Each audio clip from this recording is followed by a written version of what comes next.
Hello and welcome. I'm Leigh Ann Gerrans and you're watching W News, broadcasting live from the Al Arabiya headquarters. These are our top stories. President Volodyrmr Zelenskyy confirms Ukraine is preparing to sign a minerals deal with the United States. President Trump says he expects the deal to be signed this week. Meanwhile, Trump reveals his vision for Gaza in an AI video featuring him sunbathing on the beach with Israeli Prime Minister Benjamin Netanyahu. His former Deputy National Security Advisor tells us why it's meant to be hopeful. And UK Prime Minister Sir Keir Starmer is accused of pandering to Trump as he boosts Britain's defence budget but slashes foreign aid ahead of their meeting at the White House tomorrow.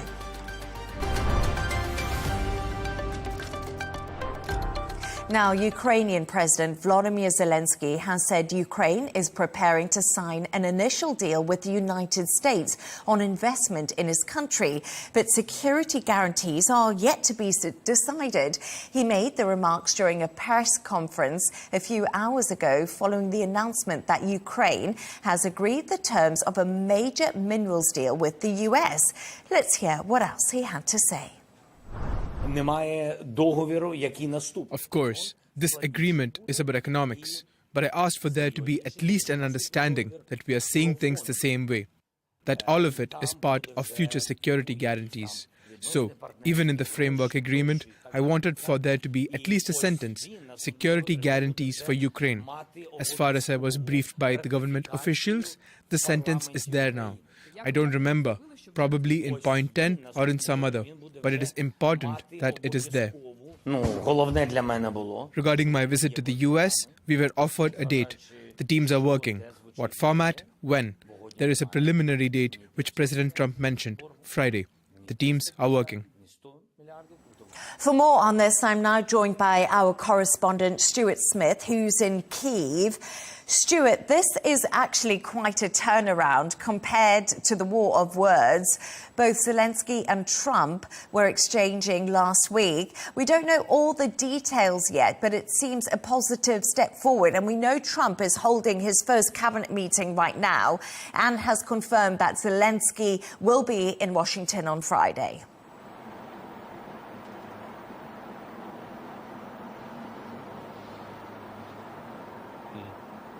Yeah, that seemed to be in doubt shortly after President Zelenskyy gave his press conference earlier when one White House official interpreted what he said as implying that the deal could still be changed ahead of him flying to Washington, which would have meant that effectively the trip was off, with him not wanting to turn up to DC in order to negotiate further, officials wanting all the issues ironed out with this agreement sooner than him turning up in Washington. But there's a caveat to all of this, which is while there was a lot of disagreement over the past few weeks about the minerals deal and what would and would not be included, largely the way that has been resolved is by pushing the difficult issues to be discussed later, to be included in a separate deal, which would require a lot more discussion between the United States and Ukraine. So, for example, as the president said there, and indeed as he thought in Article 10, there is a reference to security guarantees, but that's all it is. It's a reference. It says the US supports Ukraine's efforts to obtain security guarantees needed to establish lasting peace. And that's it, because what President Zelenskyy says as part of this deal is that the whats and the hows and the wherefores will be decided later, such as which security guarantees Washington could provide and also how much money Ukraine is expected to put up here. As you said, the what's and how's still to be decided. But Stuart, what will Ukraine actually get from this deal?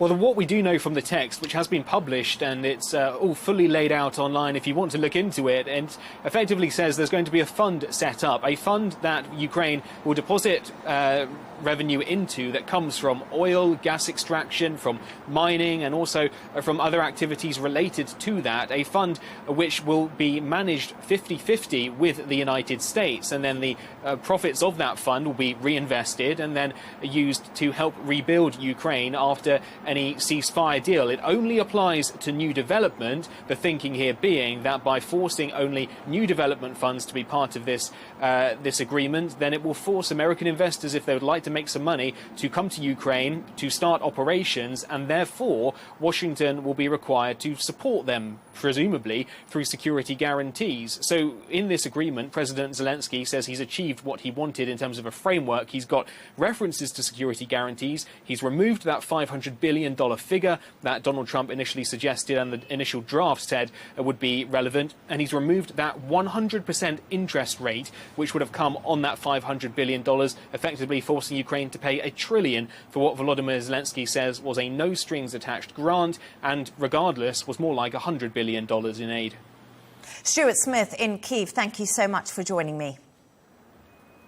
Now we can go to Washington to speak to Victoria Coates, Vice President for National Security at the Heritage Foundation and former Deputy National Security Advisor for the Trump administration. Victoria, a pleasure to have you on the show. As I mentioned, Trump's holding his first cabinet meeting right now. I'm sure he'll cover a whole lot of issues. Earlier today, Zelenskyy said Ukraine is preparing to sign the U.S. investment deal, but this is only the very first step. You worked very closely with Donald Trump. What can we expect in the coming days? Well, it's good to be with you, and thank you for having me. This, I think, is the beginning of what will be an extended process, as President Trump has said, to end the Ukraine war. But I'd point out that what we're going to see, both with President Macron's visit earlier this week, with Prime Minister Starmer's visit tomorrow, and then President Zelensky's visit on Friday, is the first diplomatic movement on Ukraine that we've seen in 3 years of war. We marked the third anniversary of the invasion on Monday. So I would see this as a very hopeful first step. I think it is a good model to build on in terms of a both economic and security agreement between the United States and other countries that need assistance, but not necessarily charity, if you see what I mean. So this is, I think, a very, very positive step for both the United States and Ukraine, and I hope the rest of Europe takes notice. Victoria, as I actually touched on a little bit earlier with our correspondent in Kyiv, does the rare earth deal with the US actually guarantee Ukraine help, something that the rest of Europe can sort of work around? In terms of a security guarantee? Yes, in terms of a security guarantee. Well, that's going to be the big question here, because, of course, there were security guarantees in the Bucharest memorandum in 1994 when Ukraine agreed to denuclearize, and those guarantees were not upheld by either Russia, the United States, or the UK when Russia seized Crimea and then invaded 3 years ago. So putting a security guarantee on paper is something I'm fairly skeptical of. But what I see in this agreement is a vested United States interest in the prosperity and stability of Ukraine. If we've got investments and we have money on the line and money to be made, then that is a much more material commitment on the part of the United States than anything you could write in an agreement. Why have rare earth minerals become a significant focus for Donald Trump, particularly concerning Ukraine and Greenland?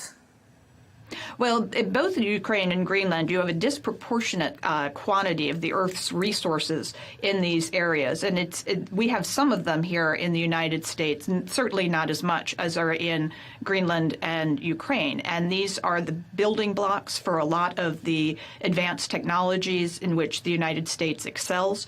And so we are going to need increased access to these resources. And the nice thing about the United States is we're willing to pay for them. And my understanding, and I haven't seen the final text of the agreement, is this allows us to be the purchaser of first refusal. So we're not saying we're taking them. We're saying we would like to be able to buy them from you. And as I said, I think this is an important model for how we might approach similar relationships, particularly in Africa and Latin America, where you have developing countries that need assistance from the United States, need to develop their resources. That's something we can do collaboratively with them to our mutual benefit. Victoria, a little bit of switching gears here. Today, Trump also posted an AI video showing his vision for Gaza, featuring the president sunbathing alongside the Israeli Prime Minister Benjamin Netanyahu. It's faced a lot of criticism, but what's your take on this video?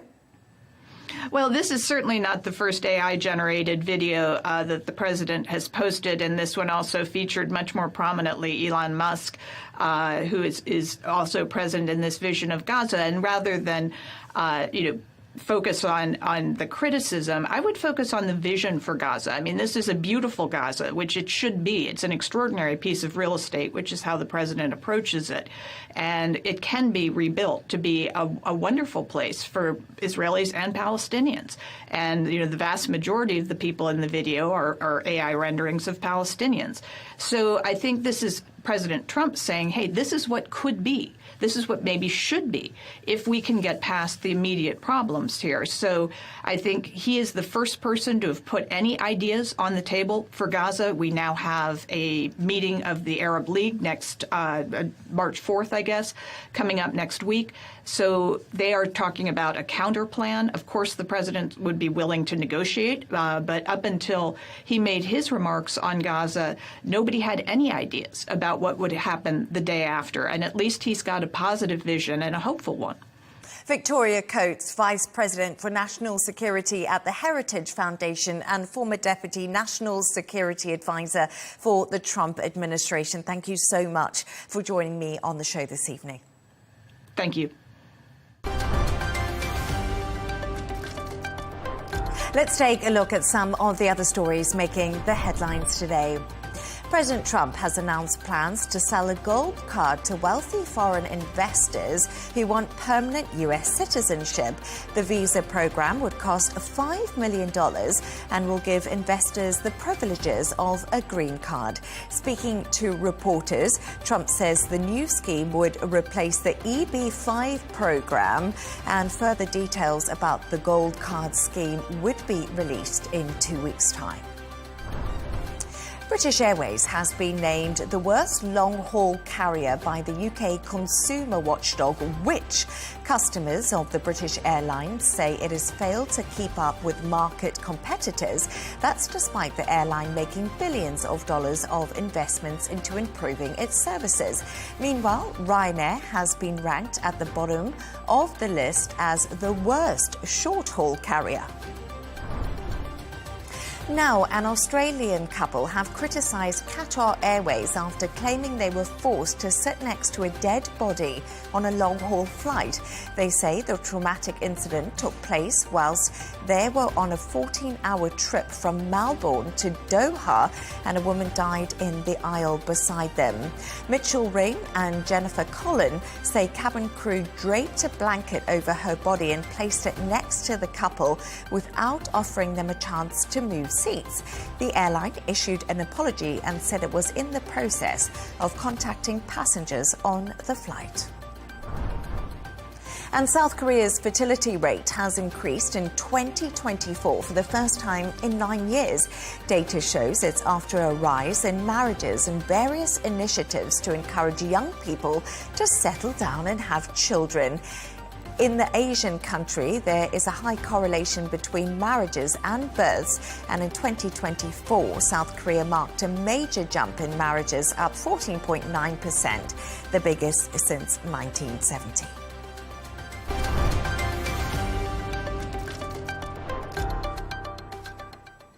Let's go to Israel now, where the funeral of hostage Shiri Bibas and her 2 children, Ariel and Kafir, has taken place today. Thousands of Israelis lined the streets to pay their respects to the 3 family members abducted from kibbutz near Oz on October the 7th. The remains of Shiri Bibas were finally returned to her family last Friday after Hamas admitted they returned an unidentified body the day before. Before her return, Israeli Prime Minister Benjamin Netanyahu vowed that Hamas would pay the full price for what he called a violation of the ceasefire deal. We can now speak to a former advisor to Netanyahu, Daniel Rubenstein. Daniel, thank you so much for joining me this evening. Thank you for having me. Pleasure. During Shiri Bibas's funeral, her sister-in-law called on all Israeli officials to take responsibility for the deaths, saying her loved ones could have been saved. What do you make of that statement, and could Israel have done more? The October 7th massacre was a horribly depressing and awful day in Israel that saw 1,200 Israelis massacred and 251 taken hostage into Gaza.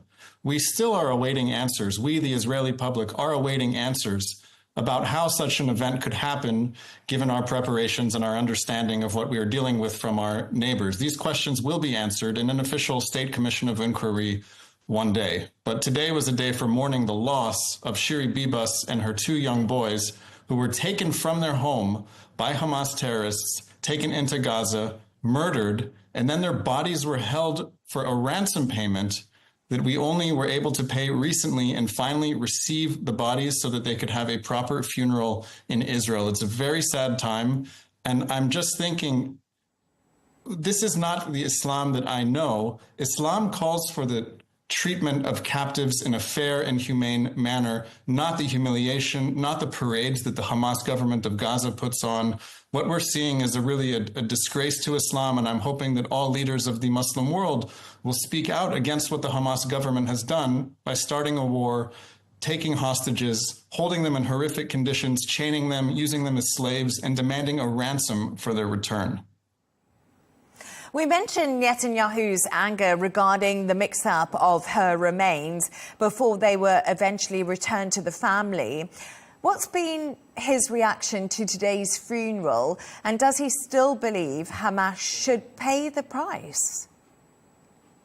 I have not seen the Prime Minister give a specific reaction to the funeral today, but of course the Prime Minister believes, the opposition leader believes, the people of Israel believe that Hamas must not only pay a price for the treatment of these hostages, but Hamas must pay a price for the October 7th massacre, which saw the invasion of 3,000 men and the massacre of people in their homes and the gunning down of hundreds of people at a music festival. The response to this atrocity, this crime against humanity, is that Hamas cannot be the government of Gaza anymore. It was the Hamas government of Gaza that ordered the October 7th massacre, and Gaza cannot have a future of peace if it has a government that is declaring that Israel must be destroyed and that it will carry out more October 7th massacres until Israel is destroyed. This is the Hamas policy, and it is for this reason that Hamas must be removed from power, and I hope the whole international community will speak with one voice on this very simple need.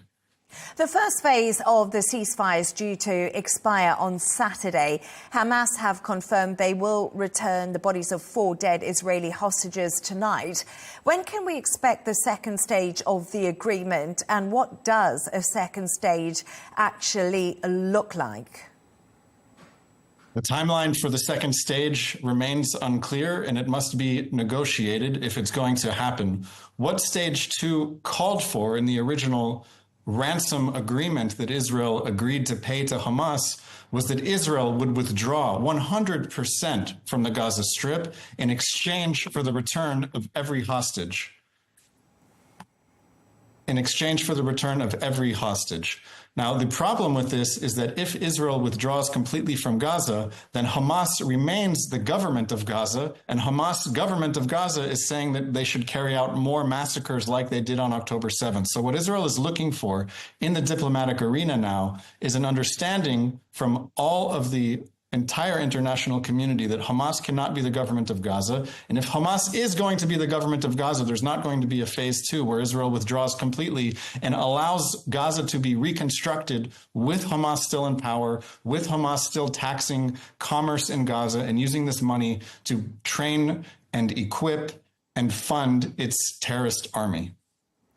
There are reports that the U.S. Special Envoy Steve Witkoff postponed his trip to Israel today as this deadline looms for the extension of Phase 1. What message does that send, and will it affect the next stage of negotiations? It remains very unclear what is going to happen in the next phase of negotiations because of what I just said. Israel's demand is that Hamas cannot be the government of Gaza. Hamas is the government of Gaza, and it is declaring that there should be more war at the end of this process. As far as Israel is concerned, that is a non-starter. Israel greatly values its alliance with the United States and wants to work in coordination with the Trump administration for building a better future for the people of the Middle East that does not see Hamas in power in Gaza or Hezbollah fully armed in Lebanon. We are done with the days that existed before October 7th, where Israel was surrounded by terrorist armies and Israel waited to be attacked. Those days are over, and I hope we can plan for a better future that involves peace instead of war. Daniel Rubenstein, former advisor to Israeli Prime Minister Benjamin Netanyahu, thank you. Thank you. Let's take another look at some of the other stories making the headlines today. North Korea's Kim Jong-un is calling for a strong and modern army that is ready to cope with any war. The comments came during his visit to a military academy. South Korea's intelligence agency says Kim's inspections of military units and training might be in preparation to send more soldiers to Russia. A massive power outage has hit Chile, plunging the country into darkness. The blackout was caused by a transmission line failure in the country's north, according to the Interior Minister Caroline Toja. The country is under emergency and curfew orders, and armed forces have been deployed to maintain order. The power outage also cut electricity to major copper mines, buffeting global metal markets. And finally, foodies in China are flocking to a funeral home to try noodles, which have gone viral on social media. Diners are waiting in lines for over an hour to order the dish that's been served at Erlong Funeral Home's canteen. Some are even posing as mourners to try and get it. It's prompted the home to announce that it will allow some members of the public to eat at its premises, as long as they don't disturb genuine mourners.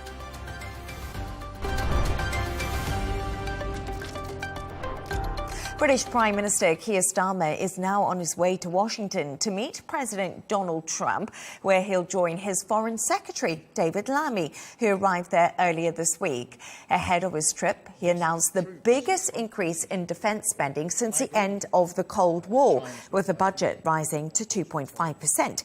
He also said the additional funding will come from slashing the UK's overseas aid budget. And it is right, and I think the whole... For more on this, I'm now joined by our correspondent who's in London for us, Ollie Barrett. Ollie, this announcement has raised concerns that the British Prime Minister is pandering to Donald Trump before his visit, hasn't it?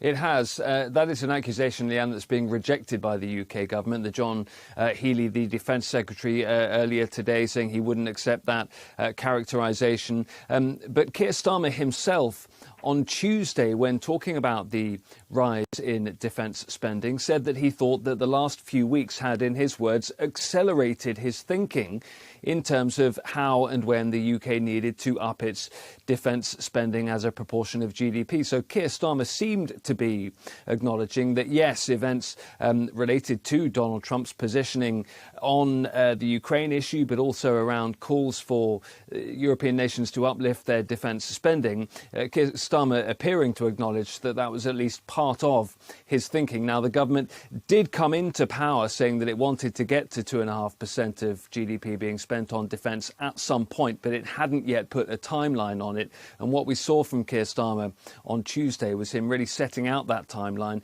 in an earlier time frame than had previously been expected. And clearly, he wanted to get those numbers out there and get that schedule out there before heading to Washington on this trip. Yes, indeed. But as we know, he's on his way to Washington right now. But earlier today, he was in PMQs. What reaction did his plans get there? We know PMQs can be so rowdy sometimes.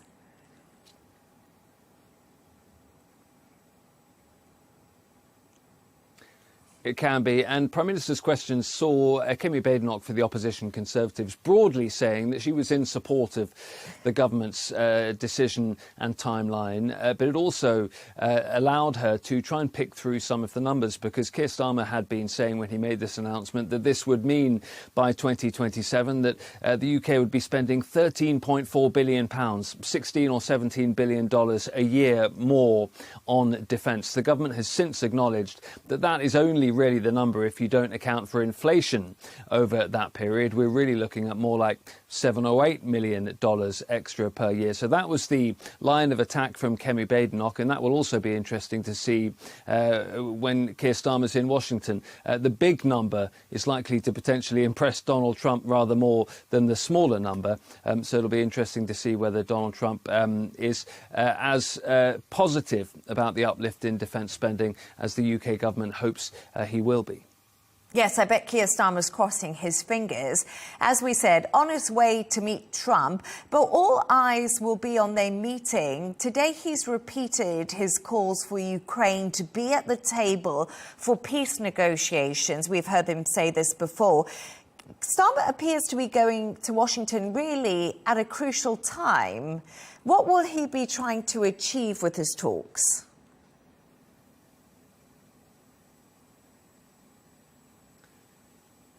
Well, he will be trying to make some of those arguments directly to Donald Trump. That idea that he believes that Ukraine should be at any kind of peace talks that are taking place around the Ukraine conflict. Also, a key argument for Keir Starmer to make to the president, which is potentially a tricky one, is this idea that Keir Starmer believes that in any kind of peace deal for Ukraine with Russia, you must have, according to Keir Starmer, what he keeps calling a United States backstop. He seems to want some kind of security guarantee in there from the Americans to make sure that it is, in his words, a sustainable peace over the long term. The difficulty, of course, is that just in the last few moments, Donald Trump has been suggesting in Washington that he's not a big fan of committing the US to any kind of security guarantees in Ukraine. So there are clearly a number of areas around Ukraine-Russia policy where Keir Starmer and Donald Trump up to now have had rather different positions. So Keir Starmer faces an uphill task potentially in trying to bring Donald Trump round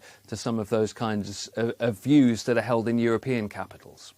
Ollie, we've said that there's some sticking points between both of them, but do you think the defence spending is enough to get Trump on his side and see he's serious about changing the UK's ways?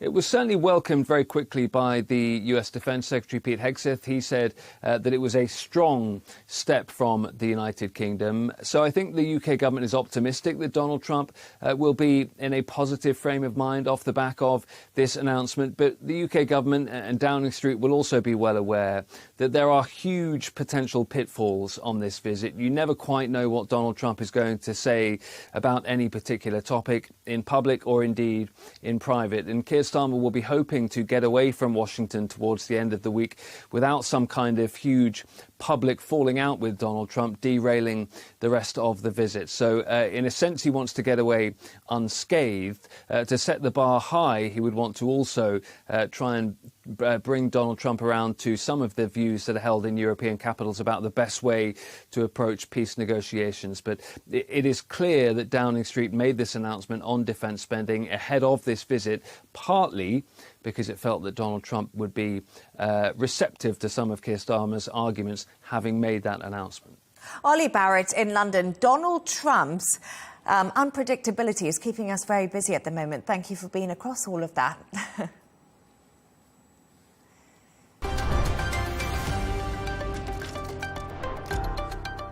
Let's take a look at the top business news now. BP has announced it will cut its renewable energy investments and focus on increasing oil and gas production.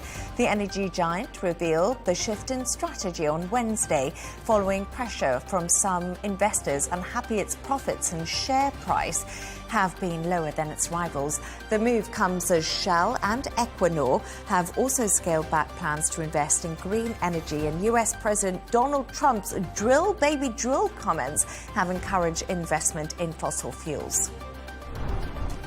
Now, shares in Tesla have slumped more than 9% after EU and UK sales fell by almost half in January. The company's valuation is back below $1 trillion for the first time since November 2024, as shares do slump. Tesla owner Elon Musk has been making controversial political waves on both sides of the Atlantic.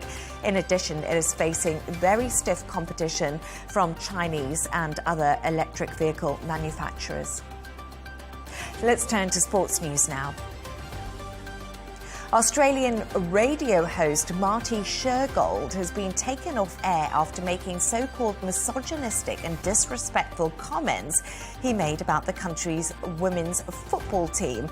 He said on nationwide radio station Triple M that the Matildas players reminded him of Year 10 girls, and that implied their matches were boring. He apologised earlier on Wednesday and was due to be back on air, but did not appear in his usual time slot. And Inter Miami's Lionel Messi has been fined an unknown amount for grabbing the New York City coach by the neck. Video footage shows Messi approach the coach and grab the back of his neck, causing him to pull away after the 2-2 draw in Miami.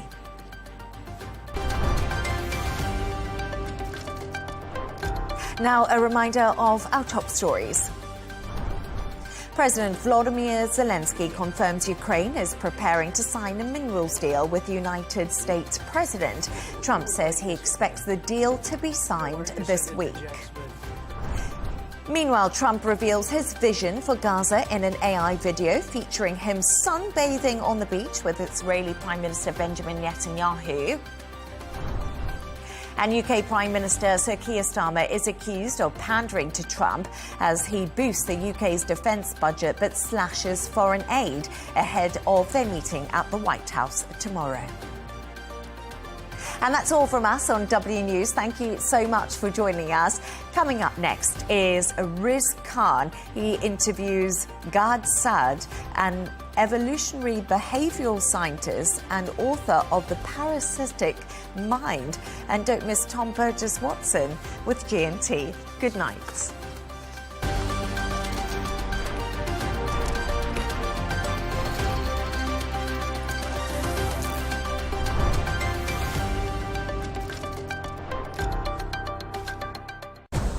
Arabiya News, we go beyond the headlines. From the latest breaking news to in-depth coverage of global events. We're not bought or sold. Nobody owns us. The loss of life, the destruction of property. The conflicts are such a terrible thing.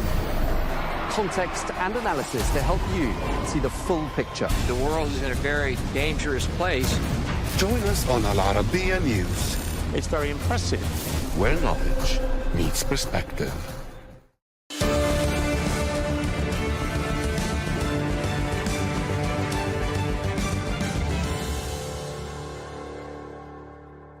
Hello and welcome. I'm Riz Khan. My guest today is someone who's turned controversial conversations on issues such as the woke culture into an art form.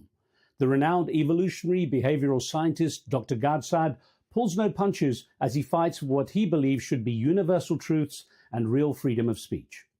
His best-selling book, The Parasitic Mind, explores how the human thought process can be hijacked by irrational ideas and how these parasitic beliefs shape much of modern society. Professor Saad's upcoming book is called Suicidal Empathy, exploring how excessive compassion for harmful ideologies is threatening much of Western society. Well, his impact and presence on social media has earned him the friendship and support of people such as the world's richest man.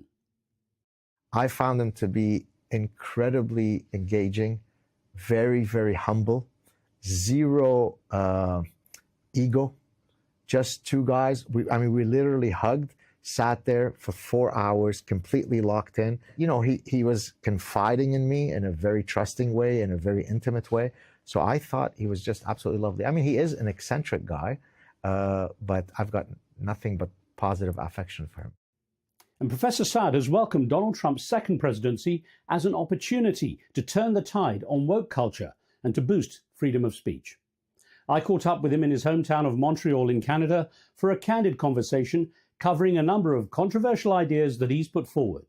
In this, the first of 2 episodes, Dr. Saad explains what he sees as the real danger of the parasitic mind, his abhorrence of what he calls social justice warriors, and how he justifies his position.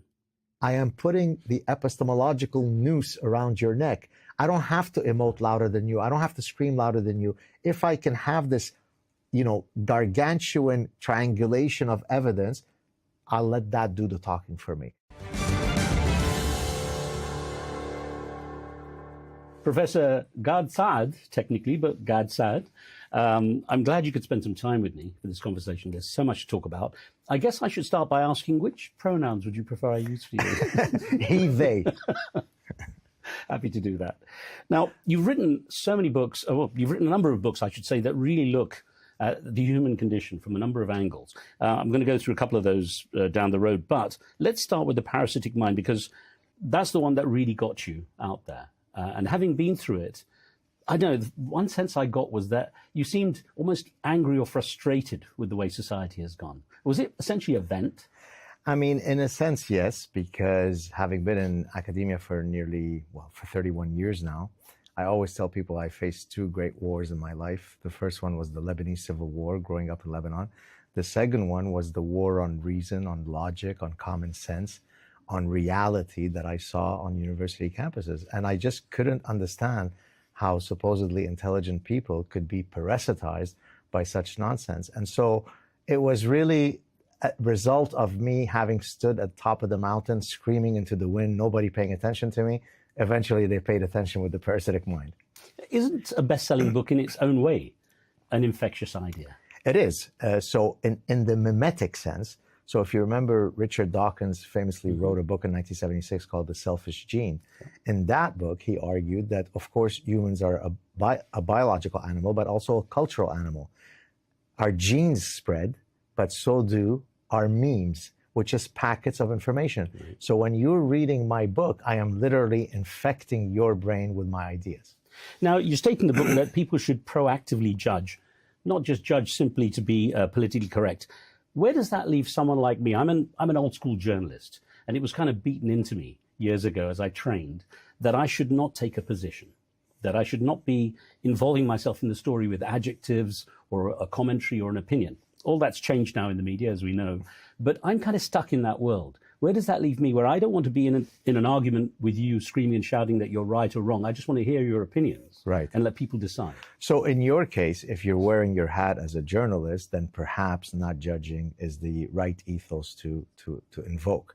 But in my case, if I am a creator of truth and a defender of truth, then by definition, I have to judge, right? I mean, I belong to the society of judgment and decision-making as someone who studies psychology of decision-making. So it's perfectly natural to judge. And in the book, I talk about the fact that many people are reticent to judge because they view it as gauche. Who am I to judge? Who are we to judge? Now, that's an injunction from the New Testament, but it refers to not being a moral hypocrite, right? Don't judge others if you are committing the sin yourself. You know, people who cast stones from a glass house and so on. But that doesn't mean that we never judge. I judge those who engage in reprehensible acts. It's perfectly part of our repertoire of human behavior. Of course, it makes it very difficult for me because I'm kind of stuck in this world where conversations like this normally would involve me trying to catch you out or, you know, trying to have a go at you. But what I want to do is really get the most out of where your mind is and how it works. And I wonder, you know, in the sense that you say in the parasitic mind that, you know, we're basically capitulating. We're surrendering our opinions to the woke culture and to political correctness. What's wrong in your mind with that particular approach of at least accepting it? Right. So each of those parasitic ideas that I talk about in the book, and maybe it's worth that I mention what some of those ideas are. Please. So postmodernism is the granddaddy of all parasitic ideas because it purports that there are no universal truths.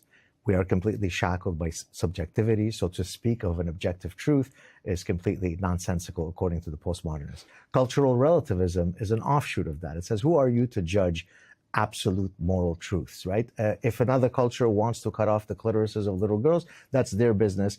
Don't be a cultural imperialist.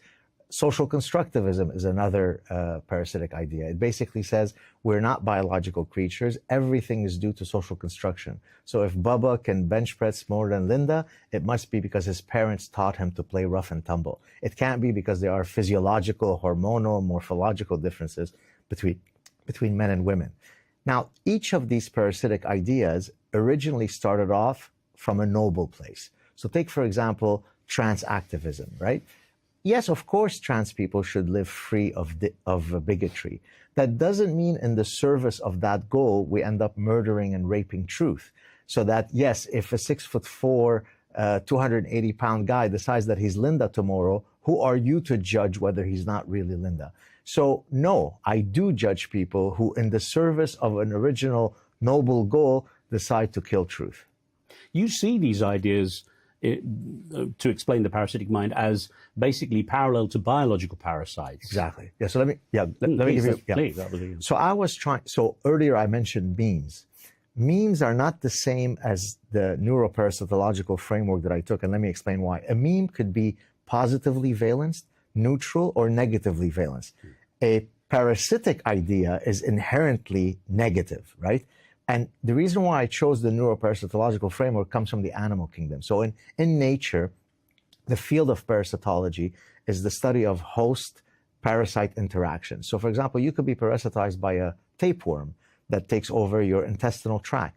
A neuroparasite is one that seeks to end up in the host's brain, altering its neuronal circuitry to suit its reproductive interest. So for example, a wood cricket abhors water.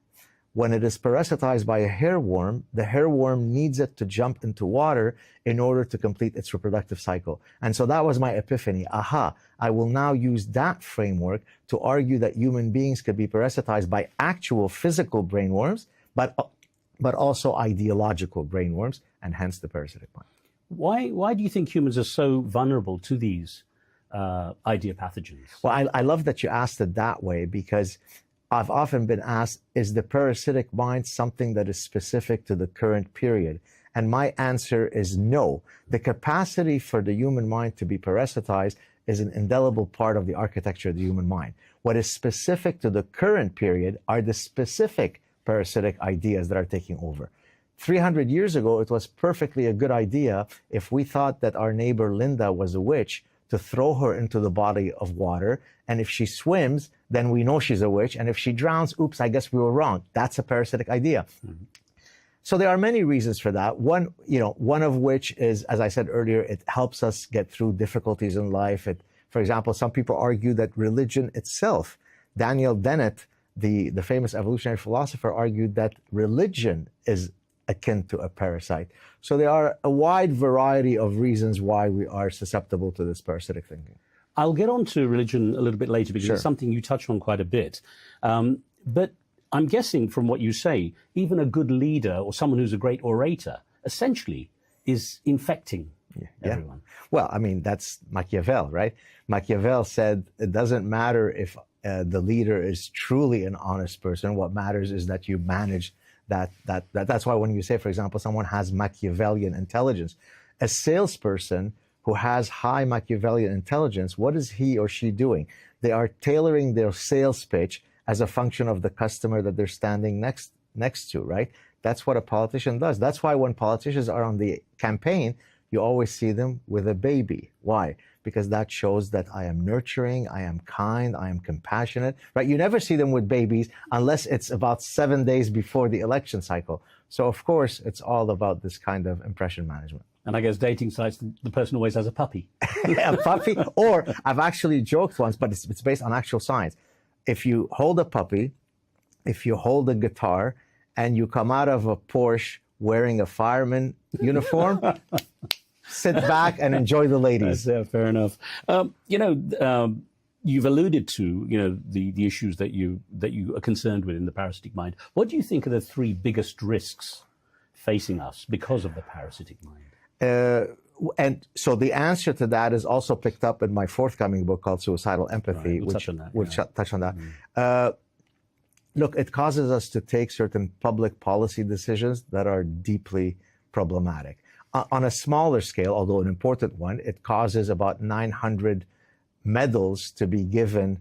This was an actual study that, commissioned by the United Nations, because people say, well, what's the big deal about this transgender thing? Well, there've been almost, and that's an underestimate, 900 medals in major competitions that have been given to biological males, and hence real biological women have lost those places on the podium. So in a small scale, you get this kind of consequence.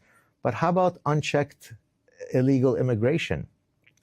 What does that do to the vitality of a society? I mean, economically, it certainly doesn't help. How about if it changes the fabric of that society? How about if you let in millions of people who don't share your foundational values? You're going to irrevocably change the nature of that society. So there are a wide range of consequences, most of them negative, that come about if we allow these parasitic ideas to flourish. By the way, the perfect manifestation of someone who is both a manifestation of a parasitized mind and suicidally empathetic is our current Prime Minister.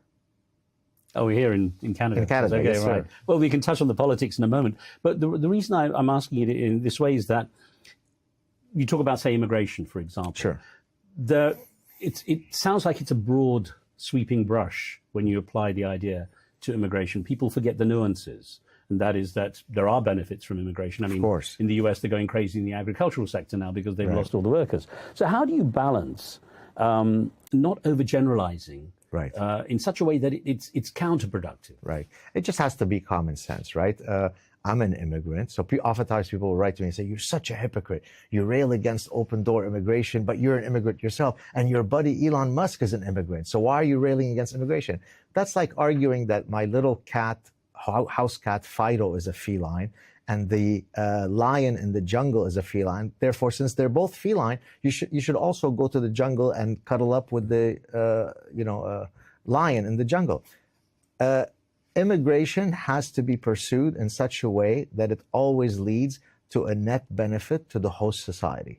If that criterion is met, then come in, my brother, and let's build a more pluralistic society together. If you allow entry to millions of people who are coming in for no other reason than you being empathetic, it's not going to result in good outcomes. One of the things you wrote in The Parasitic Mind, to quote you, is that progressivism has become the enemy of reason. And you talk about, I love this term, the land of progressive unicorn, referring to unicorns, a mythical but admired creature. Why do you feel that progressivism is the enemy as such? Isn't there room for some understanding? Because it is always rooted in this hopeful ethos. So take, for example, social constructivism, which basically says we're born tabula rasa with equal potentiality. And the only reason that Lionel Messi became Lionel Messi or Albert Einstein became Albert Einstein is because of a particular schedule of reinforcement, some socialization.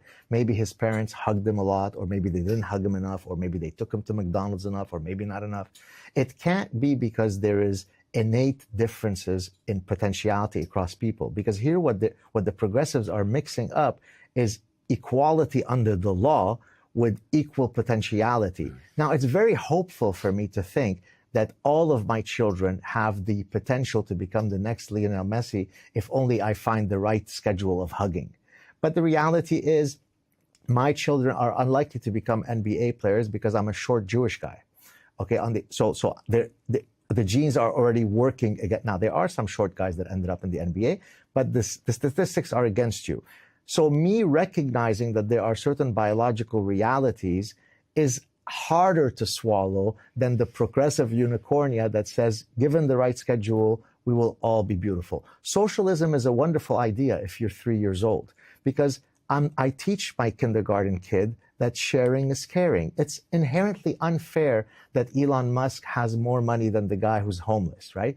Wouldn't it be better if benevolent government comes in and it creates equality? That's what Kamala Harris told us. Well, socialism and communism have been tried in endless countries. They've always failed. Why? Because unicornia is inconsistent with human nature. I'll tell you a quick quote that I think you'll love. E.O. Wilson, are you familiar with E.O. Wilson? I don't recognize the name. E.O. Wilson was a Harvard biologist who recently passed away, one of the great scientists of the 20th century. His specialty was social ants. He was an entomologist who studied social ants. Now, in social ant colonies, it actually is communistic. There's a reproductive queen, and then there's a bunch of worker ants and a bunch of warrior ants that are completely indistinguishable from each other. So when he was asked in an interview, Professor Wilson, what are your thoughts on communism? His answer was, great idea, wrong species, right? So what the progressives are doing, they're saying, we will impose our beautiful, rosy view of unicornia to a species that hasn't evolved to be consistent with that unicornia. So no, I think it's a bad idea to succumb to these ideas. So essentially, it sounds like you're saying the land of progressive unicornia ignores basic science. Exactly. It ignores the most fundamental features of our evolved human nature. Here's a great example from, so I teach at a business school. So many years ago, there was a company that decided that they wanted to break free of the antiquated notions of toxic masculinity. In what context? Romance novels are almost exclusively read by women around the world, right? I mean, literally almost exclusively. And I'm about to describe to you the exact same male protagonist that's been depicted in every romance novel ever written. You ready? He's a count. He's got some royal title. He's a neurosurgeon. He's tall. He's bold. He's aggressive. He wrestles alligators on a six-ab pack, but he could only be tamed by the love of this one woman. I just gave you the plagiarized version of every single romance novel that has ever existed. Why is that? Because women fantasize about a particular type of male archetype. It's part of their innate human nature. Now, this progressive unicornia company came along and said, we want to break free of this toxic masculinity. So they're going to come up with a guy that cries a lot, sucks his thumbs, goes in a fetal position, is pear-shaped, has a whiny voice, he's very sweet and sensitive. Guess what happened to that line? The market said, I don't want it. So you thought that you had the chutzpah to impose what you want consumers to read, and consumers said, no, no, no. I come with an endowed human nature, and I decide what I want to fantasize about. So there are real consequences to approaching political systems or consumer products with a lack of an understanding of human nature. You reserve quite a lot of ire in your book for what you call the SJW, social justice warriors. Explain that concept. So the social justice warrior is typically someone who is very much entrenched in sort of progressive unicornia.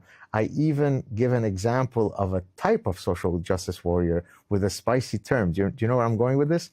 Male feminists as sneaky. Do you remember what the last part is? Sneaky effers. Sneaky. Okay. Okay.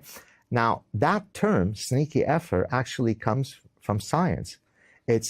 So in the 1970s, the official scientific term is kleptogamy, which is the stealing of mating opportunities.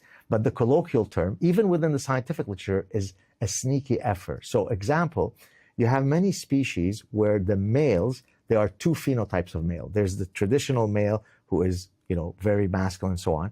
There is another type of phenotype of a male that mimics females. So when the big dominant male sees this one, it dupes him into thinking that he is a female and then goes around and surreptitiously engages in mating opportunities. So I took this principle from the animal kingdom and I argued that human male feminists, social justice warriors, are adopting the sneaky effort strategy. I remember this now, yeah. I'm very, very kind. I hug the trees. When I put gas into my car, I start crying because I am raping Mother Earth with the devil's juice and so on.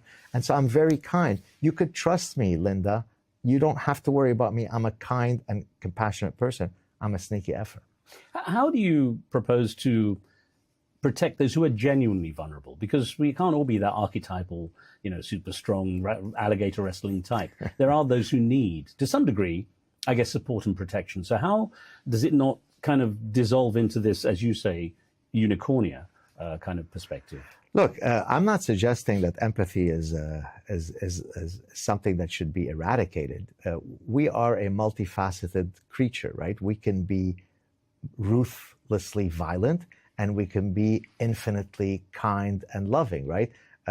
She's not on camera right here, but my daughter is here. I would be willing to jump in front of a truck to save her life, right? So that allows me to have empathy, have love, have unlimited compassion for the right targets, right? But on the problem is when you take these virtues and they misfire. So I don't know if we want to talk about suicidal empathy later, but maybe we'll talk about it. We'll carry on. Yeah. Carry on. So suicidal empathy is simply the misfiring of an otherwise adaptive emotion. So let me draw an analogy. OCD is a psychiatric disorder, right? But at its root, it is based on something that is quite evolutionarily advantageous. The idea of scanning the environment for potential threats makes perfect evolutionary sense. But for most of us, once we have tended to that threat, it then goes away. So for example, if you and I shake hands and I notice that a minute before you shook my hand, you sneezed into your hand, I might later quietly go into the bathroom and wash my hands. I wash my hands once and then I resume our interaction. The OCD sufferer will be stuck in an infinite loop for the next 8 hours, washing their hands until their skin is falling off in scalding hot water. So it is a misfiring of an otherwise adaptive process. So yes, be empathetic, be kind, be generous, be compassionate. Those are all part of the repertoire of human realities, but it has to be properly regulated. What you refer to, though, in the parasitic mind is something that's very interesting, and I think a lot of people recognize this based on what we see in the media, and that is the faux outrage, false outrage. Exactly. So, and here I can link it, if you like, very quickly to an evolutionary principle. So for a signal to be meaningful, it has to be costly. And let me explain what I mean by that. You take a peacock's tail, right? The peacock's tail could not have evolved via natural selection. Natural selection is the mechanism that confers survival advantage for that trait to have evolved. Well, when the peacock evolves that big tail, it is burdensome, it makes it more conspicuous to predators, it makes it more difficult to take flight. So why would evolution have resulted in the evolution of such a burdensome tail? Well, there we talk about sexual selection. Some traits evolve because they confer a reproductive advantage. So even though it is handicapping me from a survival perspective, I am communicating to the peahens, the females of that species, despite the fact that I've got this very burdensome tail, I am still here. Shouldn't you choose me as your mate? How am I going to link this to what you just asked? Putting hashtag bring the girls home, putting hashtag refugees welcome, love is love, and all the other nonsense, is costless. So it's not an honest signal. It's a faux signal. Any of us can meet it. But if I speak openly in some regions of the Middle East, where I know I might be taken into the back corner and a bullet is put through my head, that is a costly signal. That is true signaling and not virtue signaling. I remember the section where you were saying basically choose me when it came to peacocks and peahens. But it made me also wonder, you use this term, this is just an aside that just occurred to me, this term testicular fortitude quite a bit in the book. And that made me think, well, what about the women? Yes. Well, here I use it in a sort of hyperbolic sense. Right. Margaret Thatcher has more testicular fortitude than most men alive today in the West. Right. So it applies equally to both sexes. Or if I were a transgender activist, to the 680 different genders. When it comes to making decisions, I know you say there's a danger in prioritizing feelings over facts. Yes, sir. But isn't part of the problem that people don't really know what the facts are anymore, that, you know, they're so busy looking for confirmation bias? Yeah, that's true. Let me discuss first the tension between feelings and thought. Please. It's a false dichotomy. It's not that we are an animal of reason rather than an animal of feeling. We are both, right? The challenge is to know when to invoke the right system at the right time. So if I'm walking down in a dark alley because I'm taking a shortcut to get home, and then I notice 4 young men who are loitering, I will get a fear-based response. My heart will start racing. I will start breathing heavier. My blood pressure will go up. All of these things have triggered my emotional-based system, and it makes perfect evolutionary sense for that to have happened. On the other hand, if I'm trying to do well on a calculus exam, triggering my emotional system is not going to make me do a better job on the calculus exam. Now, I apply that example when it comes to, say, choosing our political leaders. Regrettably, most people end up invoking their affective system rather than their cognitive system.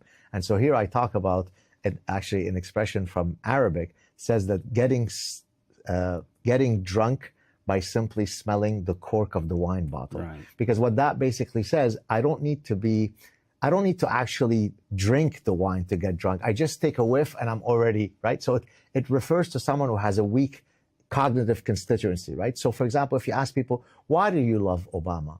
Well, he's tall, he's lanky, he's got a mellifluous voice, he's got a radiant smile. It could well be that every single syllable he utters is complete rubbish, but I'm already getting drunk by his cork. On the other hand, why do you hate Donald Trump? Well, he's cantankerous. He speaks like a brawler from New York. He's not presidential. But you didn't say anything about whether you agree with his immigration policy or his fiscal policy. So the reason why I discussed that tension is because many of the problems that we face is because we trigger the wrong system at the wrong time. Regarding your issue of what do we know what is true or not, well, one thing I could tell you is that there shouldn't be a government agency that decides for us what is true or not.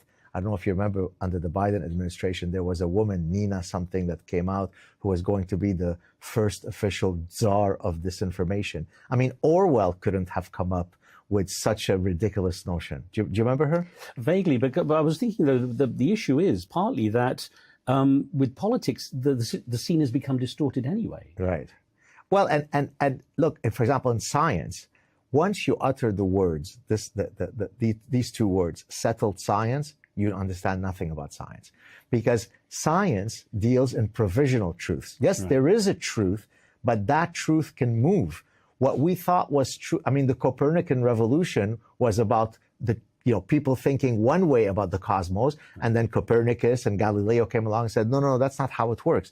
So the idea that it's settled science, and therefore we need to remove your YouTube channel, we need to get you off of Twitter because you are espousing false beliefs.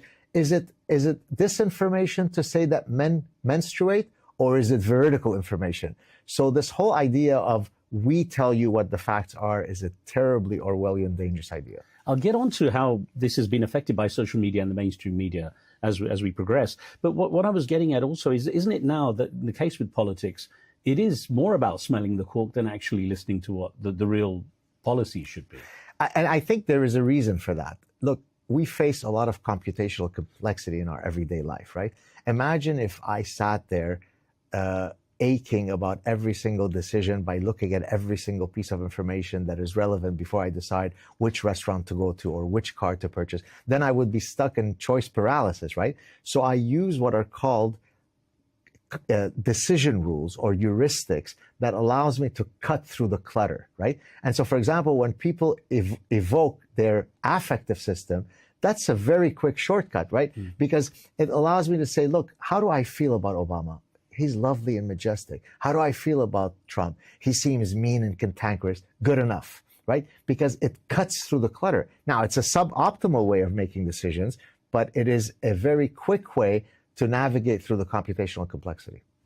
You know, when it comes to it, in your opinion, which is more important, truth or freedom? And who wins when they clash? For example, if you have people, putting out, because of free speech, putting out falsehoods, disinformation, and so on in the media? It's very hard to put a ordinal ranking on which one requires the other in an infinite loop, right? I can't pursue truth if I don't have the freedom to pursue truth, and vice versa, right? So that's what and I'm glad you raised those two, because I'm guessing you're referring to the parasitic mind, where in chapter 1, I say that the two fundamental ideals that that inform my life are truth and freedom, right? I don't think you can have one without the other, right? I have to have the complete freedom to be able to pursue truth where it takes me, which, by the way, leads to a very dangerous idea, forbidden knowledge, which I briefly referred to in The Parasitic Mind, and I pick up again in Suicidal Empathy.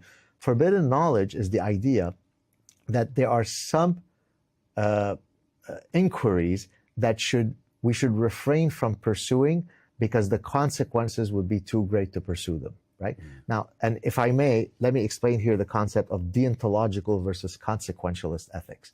Deontological ethics is absolute statements. It is never okay to lie would be a deontological statement. Right. A consequentialist statement would be it's okay to lie if you're trying to spare someone's feelings. And so I often joke that if you want to have a long, happy marriage, I remember, yeah, right, and your spouse says, "Do I look fat in those jeans?" Put on your consequentialist hat and say, "You've never looked more beautiful." You're lying, perhaps, but that is a consequentialist lie. For most things in life, it is perfectly reasonable for us to be consequentialist. For freedom of speech, for the pursuit of truth, for journalistic integrity, those are by definition deontological statements. So if you say, yes, pursue truth, but don't hurt people's feelings, the but there is a big problem. Professor, from where do you get your news? How do you make sure you're getting what you would consider accurate? Wow, what a great question. It's really a collection of stuff. Some of it TV, some of it I read, some of it is just the scrolling through X. So I don't have a single one-stop shop place. It's a bit of the, but what I try to do is triangulation of the veracity of information. Do you see what I mean by that? Yeah. I always say that there's a triangle: information plus diversity leads to perspective. Right. So, there you go. But the thing is, are you constantly aware of the risk of an echo chamber? Constantly trying to validate your own thoughts, because you're obviously quite forceful in your thoughts. There's a risk you could always be seeking validation.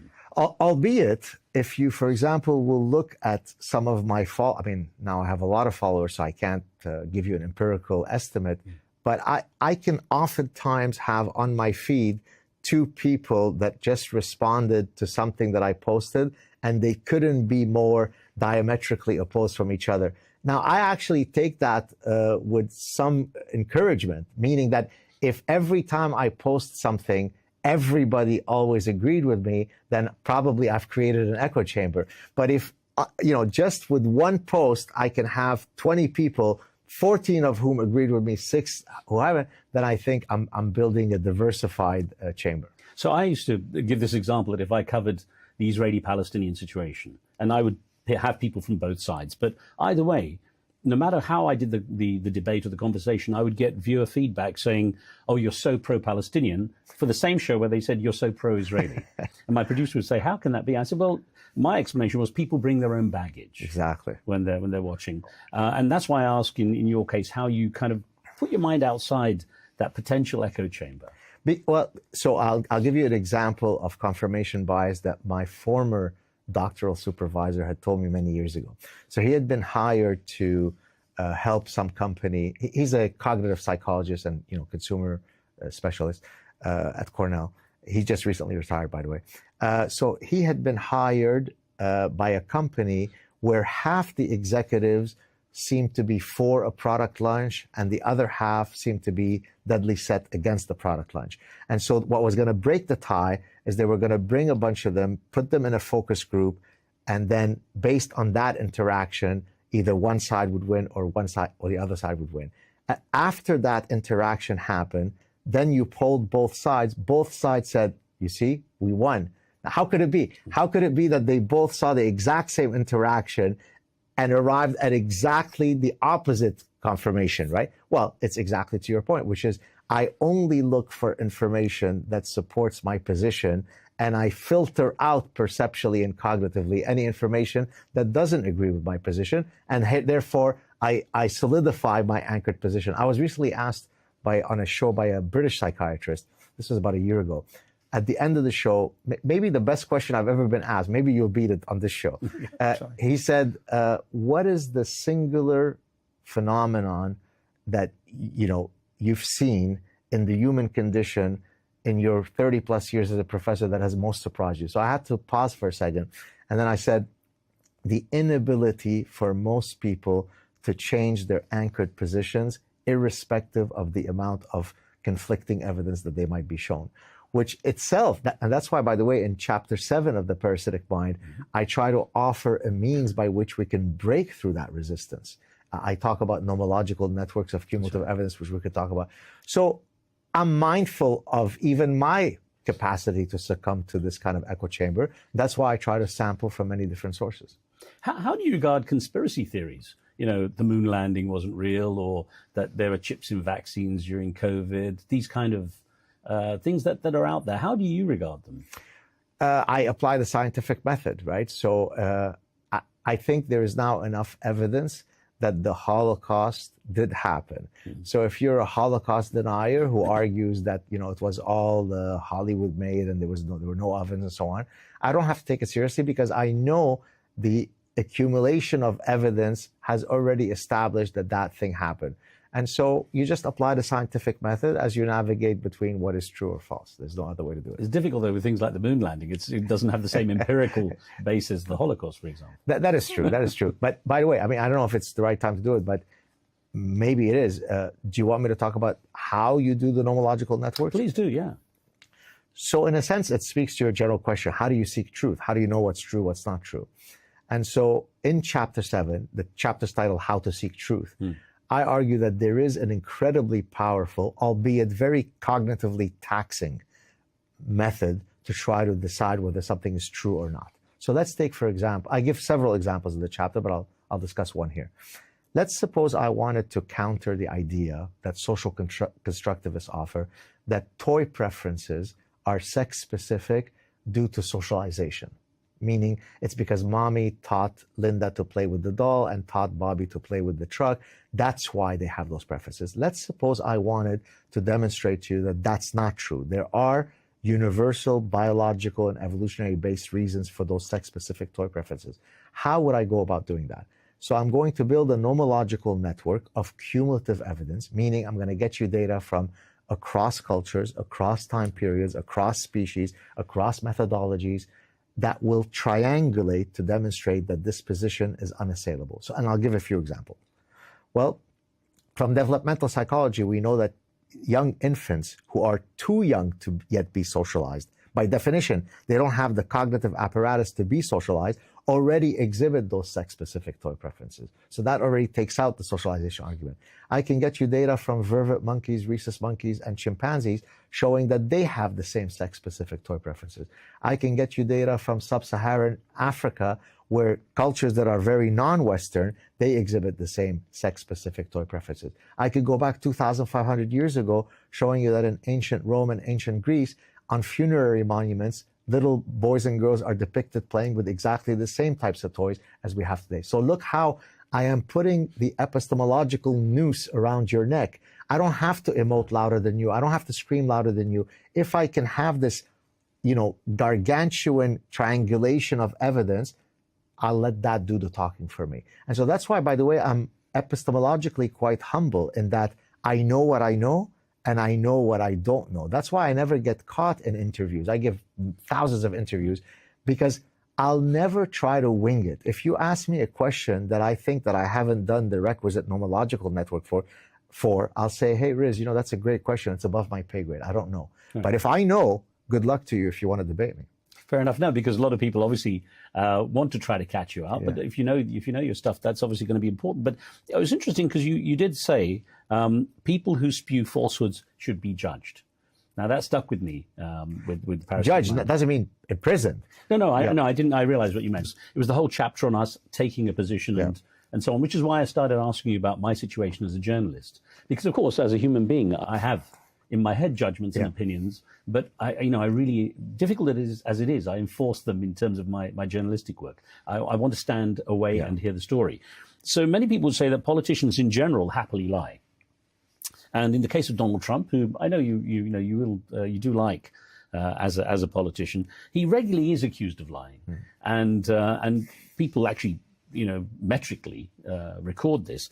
How do you reconcile your belief then about his veracity with that documentation? So there are lies and then there are lies. So Donald Trump lies about, I've got the biggest in the world. I'm the greatest lover in the history of humanity. The biggest audience was ever at my inauguration, right? They're ego defensive lies, right? So is he fibbing? Undoubtedly. That is a very different lie than if you are a postmodernist saying that there are no objective truths. That eradicates the possibility of truth being. And it's that that allows them to say slavery is freedom, war is peace, men are women. So lies don't all come in the same final shape, right? Is he lying in the sense that he's constantly trying to protect his ego because he's a benign narcissist? Yes. But there are guys on the progressive side that are lying. If you say, for example, that socialism is the means by which people are most likely to flourish, that is a much more consequential lie than I am the best lover of all time. Both are lies. One is much bigger than the other. But he does have those consequential ones too. You know, they're eating the cats and dogs in Springfield, Illinois, and so on. People react to this. Yeah, okay. In that case, I think it's the fog of the rapidity of how information comes about, right? I think, though, and Elon Musk recently said it, he said, look, we will put out stuff often and it'll turn out to be false, in which case we're happy to correct our position. So just have the epistemological humility to accept that sometimes you'll get it wrong. True. No, I heard him say that. He was actually in the White House as he said it. Exactly. Now, the question is this, though. If putting out this information without checking its veracity in the first place, there are consequences. The risks are great. That's right. So from your side, how do you rationalize that with saying someone like this is worth the leadership position? Because I think all politicians lie, as you said. The question is, which one is the lesser of a liar?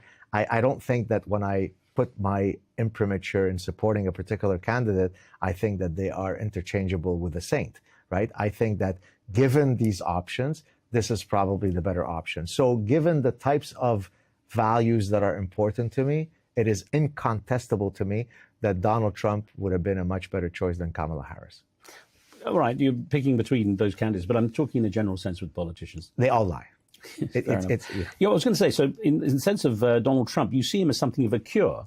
As you said in a recent essay, you wrote about his election victory saying, it's an unequivocal repudiation of the ideological parasites that have wreaked havoc on our societies. Yes. And if, as you also say, it took decades of assiduous indoctrination for these parasitic ideas to flourish in every nook and cranny of our institutions, we'll get onto those further. Yeah. How can 4 years of a Trump presidency turn them around? You've said it, it takes decades. That's a fantastic question. It's actually one that I keep hammering now with people, that don't be complacent in thinking that just because Donald Trump, he came along, he's got the polio vaccine, he administers it everywhere, and polio ceases to exist. To your point, what you just mentioned, it took, depending on the parasitic idea, it's taken between 50 to 100 years for these idea pathogens to develop originally on university campuses and then to break out of the university. So it won't be sufficient to only kind of rest on our laurels to say, hey, Donald Trump is here, we've eradicated this nonsense. That's why even I've had people who say to me, so now that Donald Trump has come to power, will people even read Suicidal Empathy? I say, of course they will, because these parasitic ideas have not gone away. The reflex to be suicidally empathetic is not going to magically go away because this guy came into office for 4 years. The next president might be one that is as committed to these parasitic ideas, and off we go on the woke train. So there's much more in the fight to be had. I want to get your perspective on this as someone who's actually a couple of years younger than me, but around the same kind of age. For me, it seemed like there was a massive change in the curve where this suddenly all became public. I don't remember these kind of debates for the last, say, 40, 45 years. Because you weren't in academia.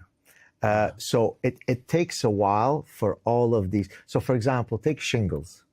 The virus is within you, it's dormant, and then something will trigger it such that you might get an outbreak and I don't. But it is in there.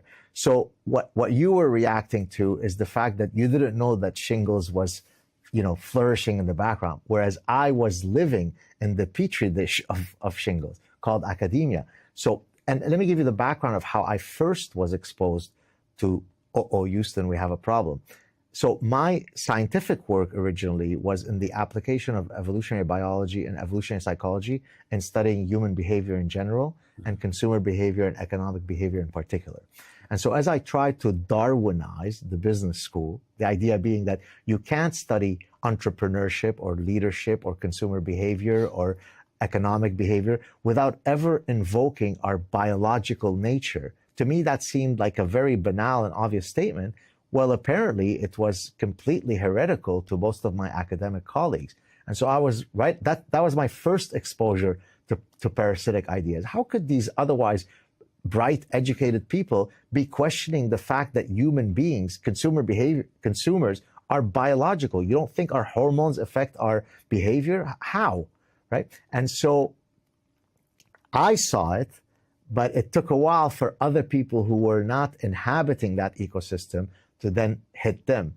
And that to me is frustrating, because had people listened when I stood up on top of the mountain and saying we have a problem, then we wouldn't have had to have 900 medals being stolen by trans women.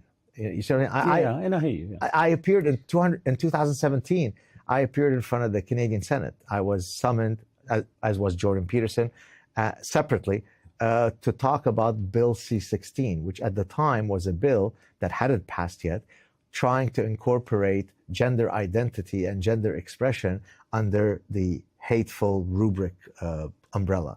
And I said, yeah, of course, I support the idea that no person should face any bigotry, but beware of the proverbial slippery slope. Now, if you go back and you listen to my warnings, I hate to say it, but they were prophetic. How do you regard the way, well, this also occurred to me, the word political correctness came in, I don't know what, maybe 15, 20 years ago that I could really remember. And suddenly all the parameters changed. I couldn't put on an African accent, for example. I certainly couldn't, if I was an actor, go on blacken my face and appear as an African. When that all started to emerge, how did you regard that? I was very concerned by it, because I saw the kind of stifling environment it created in otherwise banal interactions on campuses. So people were, I remember at one point someone asked me, this was probably about 10 years ago, oh, where are you from originally? And I was about to answer. I said, oh, I'm so sorry. I know that I'm not supposed to ask that. I said, what do you mean you're not supposed to ask that? You recognize that I don't look as though I'm indigenous to Canada because I have a particular morphological look. What's the problem with you asking where I come from originally? So I've noticed that for a while. I compare it, and you might remember this from the parasitic mind. The parasitic wasp stings a much bigger spider, rendering it zombified, and then it takes it to its burrow, lays its eggs on it, and then its eggs, as they hatch, eat the spider in vivo while it's alive. And so I argue that political correctness is akin to the spider wasp sting, because it stultifies me, right? I'm now afraid to say, I recognize that you don't look French Canadian. So what if I were to say, Mr. Khan, where are you from? How is that an insult? But that's what happens with political correctness. It removes our ability to have natural dynamics. Just an aside, I tend to say, what are your roots? What are your roots? I find it kind of safer. And this is the issue. Aren't there so many landmines now onto which we can easily step? Not if you're called Gad Saad. I mean, I don't give care. A SHIT. You know, there's a, and I invoke this in chapter 8 of the Parasitic Mind. I say, activate your inner honey badger. Right? The honey badger, for the viewers and listeners who may not know, has been literally ranked as the most ferocious and fierce animal in the animal kingdom, which is saying a lot. There are a lot of ferocious animals in the animal kingdom. The reason, it's the size of a small dog. It is so fierce that adult lions will stay clear of it, right? That's why there's the expression, honey badgers don't give an F. I live my life this way, maybe to a fault, and I wish more people would invoke You end the courage. book basically saying evoke your honey badger. Yeah. Exactly. How do you regard Andrew Tate? I interviewed him at his home in Romania. Yeah, I've never interacted with him. I don't know much about him. I mean, he seems maybe not to my aesthetic taste in terms of his delivery, like kind of the bro stuff. Some of his, and I'm hardly one who can't engage in locker room talk, right? I mean, I was literally a soccer player myself. So it's not as though I'm a dainty Puritan madam. But he seems a bit too harsh for me. He's had a lot of influence, especially on young men. On young men, yes. You know, in the approach to some of the things you talk about, you can't refute facts like, you know, men are physiologically stronger than women and so on. I think that's why I was curious in case you'd come across. I mean, he certainly will say some things that are backed by evolutionary science, if not common sense. But I think the style of how he does it is a bit problematic. What did you think of him? Did you enjoy interacting with him? Yeah, it was actually interesting talking with him because, again, I think he's used to people engaging him for an argument. Yes. And he had to stop and think when I just asked an innocent question. Right. So, I'm going to go back to Donald Trump just for a couple more questions. Joe Rogan, someone with whom you've appeared a number of times now, has been very influential. How much do you think he played a role in tipping the scale in favor of Donald Trump? Huge. As a matter of fact, before he had appeared with Joe Rogan, I was in touch with Trump's people about him coming on my show, which is a much smaller show than, I'm a popular guy, but I'm not Joe Rogan popular. And when they had asked me, what would be your idea of, what would you want to get out of it? I said, well, you know what I'd love? Just to sit with him and to humanize him so that the people who are on the fence can actually see he's a funny guy. He's got a great sense of humor. He's a regular. He could, just shoot the blank, right? Well, that's exactly what ended up happening when he went for 3 hours on Joe Rogan, which, of course, at that point, once he's done Joe Rogan, there's no point on coming on my show. He's done the biggest show. But so to your question, I think it really helped to humanize him because so often his interactions are ones where he's put on the back foot, where he's defensive, whereas here he's calm, he's relaxed. There's no gotcha stuff. With just two guys chatting, I think it probably flipped a few people who were fence sitting. How do you feel he's done so far now, about a month into the presidency as we're talking? I don't think, as you said, I'm a bit younger than you. I can't think of a 4-week period where a president did more stuff than this guy has done. Is it good stuff? Well, you tell me, is there some bad stuff? Is there some stuff? Well, I'm asking you really because I'm essentially just taking the position of getting your perspective on this. Yeah, so far, I haven't seen anything that has caused me great alarm. He got rid of all the Title IX stuff where biological males can enter female spaces. That's good. He's trying to cut down on, open border immigration. I think that's good. He's trying to reduce the excessive waste and corruption through DOGE. That's good. So far, I think I'm happy. Okay, because some would say there's been some backfiring. Firing all those people, in the government who now suddenly have to be re-recruited because it's overdone. The Gaza Riviera, Yeah, that's a bit of Trump bombast. I'm not sure if I would have approached it exactly the same way. But that, again, is, I think, stylistic, right? He's a great negotiator. It could well be that he says that without literally meaning that because he's trying to angle for a better negotiation position. So I can't pretend to know what's exactly in his mind, but I can see how the optics of such a proposal could irk a lot of people the wrong way. Now, in The Parasitic Mind, you talked about an analogy where there's an elderly woman being attacked in an alleyway. Yes. And you could be one of two sorts of people. The one who goes in and helps or the one who kind of walks away and avoids getting involved. And you said, be the first. You can get involved.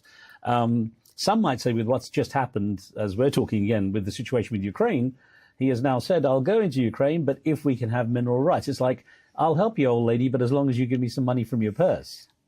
Except, hasn't there been already a lot of the purse of the United States taxpayer given to Ukraine? So the question becomes, how far do you want to take this? I mean, how much are the American and frankly the Canadian taxpayers owing in the protection of Ukraine? If you are a strong isolationist, you'd say we've already spent way too much money.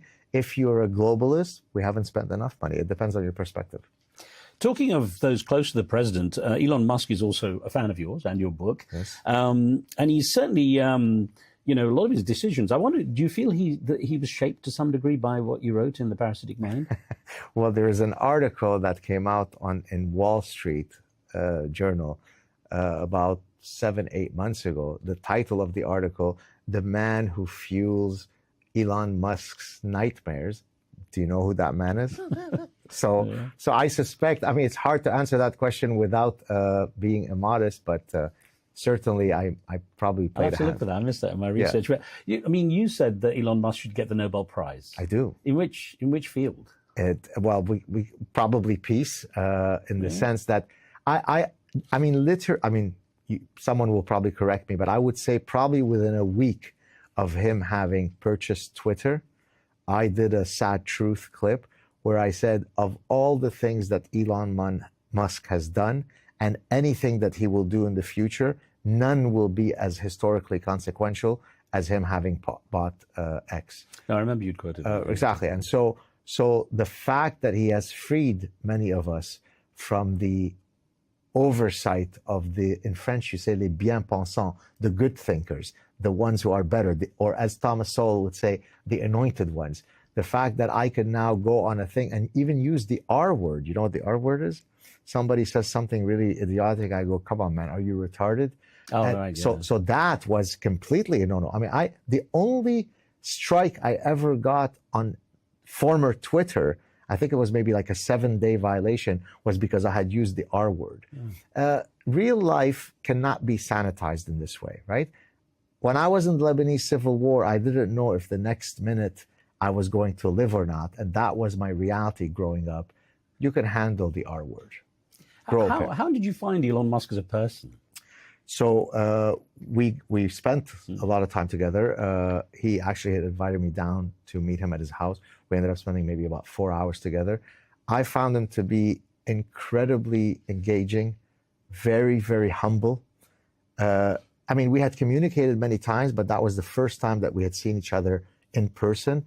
Zero ego, just two guys. We literally hugged, sat there for 4 hours, completely locked in, sometimes discussing some very personal and intimate things, sometimes discussing about maintaining human consciousness via interplanetary travel. So sometimes it got very, esoteric and philosophical. Other times, as a matter of, now I could say it because he's mentioned it himself. He told me that the original, trigger for him that got him into the woke mind virus was the reality that he faced with his own son, who became his daughter, right? At the time, I didn't know if that was public, so I never had mentioned it. But, he was confiding in me in a very trusting way, in a very intimate way. So I thought he was just absolutely lovely. I mean, he is an eccentric guy, but I've got nothing but positive affection for him. He got some flack for doing the Roman salute, which is often compared with the Nazi salute. No, this thing, yes. As someone who's culturally Jewish, how did you feel about that? Well, I said, I actually had right away tweeted, I don't know if you saw it, I said, I can't believe that I was able to spend all this time in the Grand Nazi's house, and as a Jew, I came out alive. Of course, I was mocking the idea that he is, pro-Nazi and so on. It's so silly, come on. A lot of the stuff you write, actually, this was interesting to note, even in your book, that irony and satire gets lost on a lot of people. Oh my God, it's unbelievable. Well, first, the power of irony and satire and sarcasm. So in the book, in The Parasitic Mind, I say that it is akin to the surgeon's scalpel cutting through warm butter, right? The reason why dictators go after the satirists first. They don't go after the guys with the big muscles. Those are easy to handle. But the guy who's got the sharp tongue, the guy who's got the sharp pen, hence the pen is mightier than the sword, that's the one that I'm scared of, because he's the one who could attack my ideology, my position, right? So he makes me scared. And so that's the reason why I use satire and sarcasm. But to your point, what amazes me is how often, usually it's somebody new, who doesn't know my style, who I'll write something that is completely satirical, and then they will just start sending me endless hate mail, not realizing that I was being satirical. Well, Dr. Gad Saad explaining how he believes the parasitic mind is shaping our world today. On the next episode of the conversation I had with him, I challenge his fears that Islam is a danger to the world. Islam, though, is a set of ideas that are codified, and then we could say, does Islam promote greater personal liberties and freedoms? Yes or no. There is only these answers. It's either yes or it's no, right?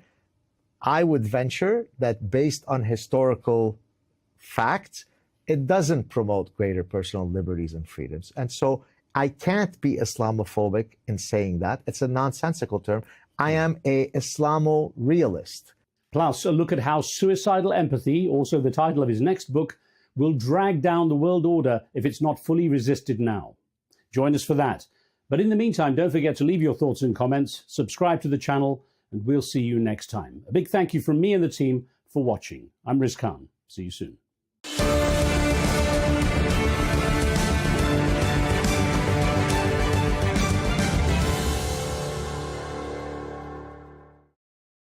At Arabiya News, we go beyond the headlines. From the latest breaking news to in-depth coverage of global events.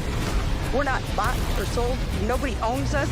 The loss of life, the destruction of property. The conflicts are such a terrible thing. Context and analysis to help you see the full picture. The world is in a very dangerous place.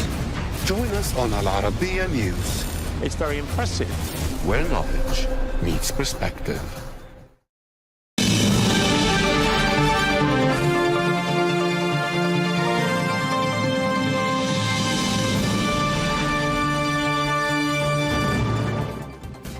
Hello and welcome to Global News Today, bringing you exclusive interviews with leading experts every weekday here on Al Arabiya News. I'm Tom Burges Watson. Coming up on today's programme, social media users react with both support and criticism as President Trump shares an apparent AI-generated video depicting war-ravaged Gaza as a flashy seaside resort.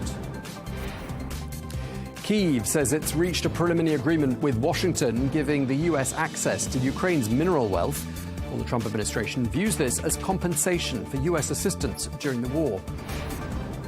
And as the British Prime Minister Sir Keir Starmer gears up for a high-stakes visit to Washington on Thursday, we assess the chances of his convincing President Donald Trump to provide security guarantees for Ukraine as part of any deal with Russia.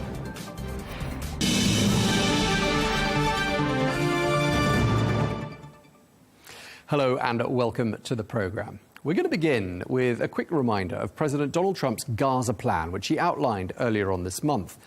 Well, President Trump suggested that the US take over the Gaza Strip, relocating nearly 2 million Palestinians, whilst focusing on clearing ordnance, removing debris and deploying infrastructure.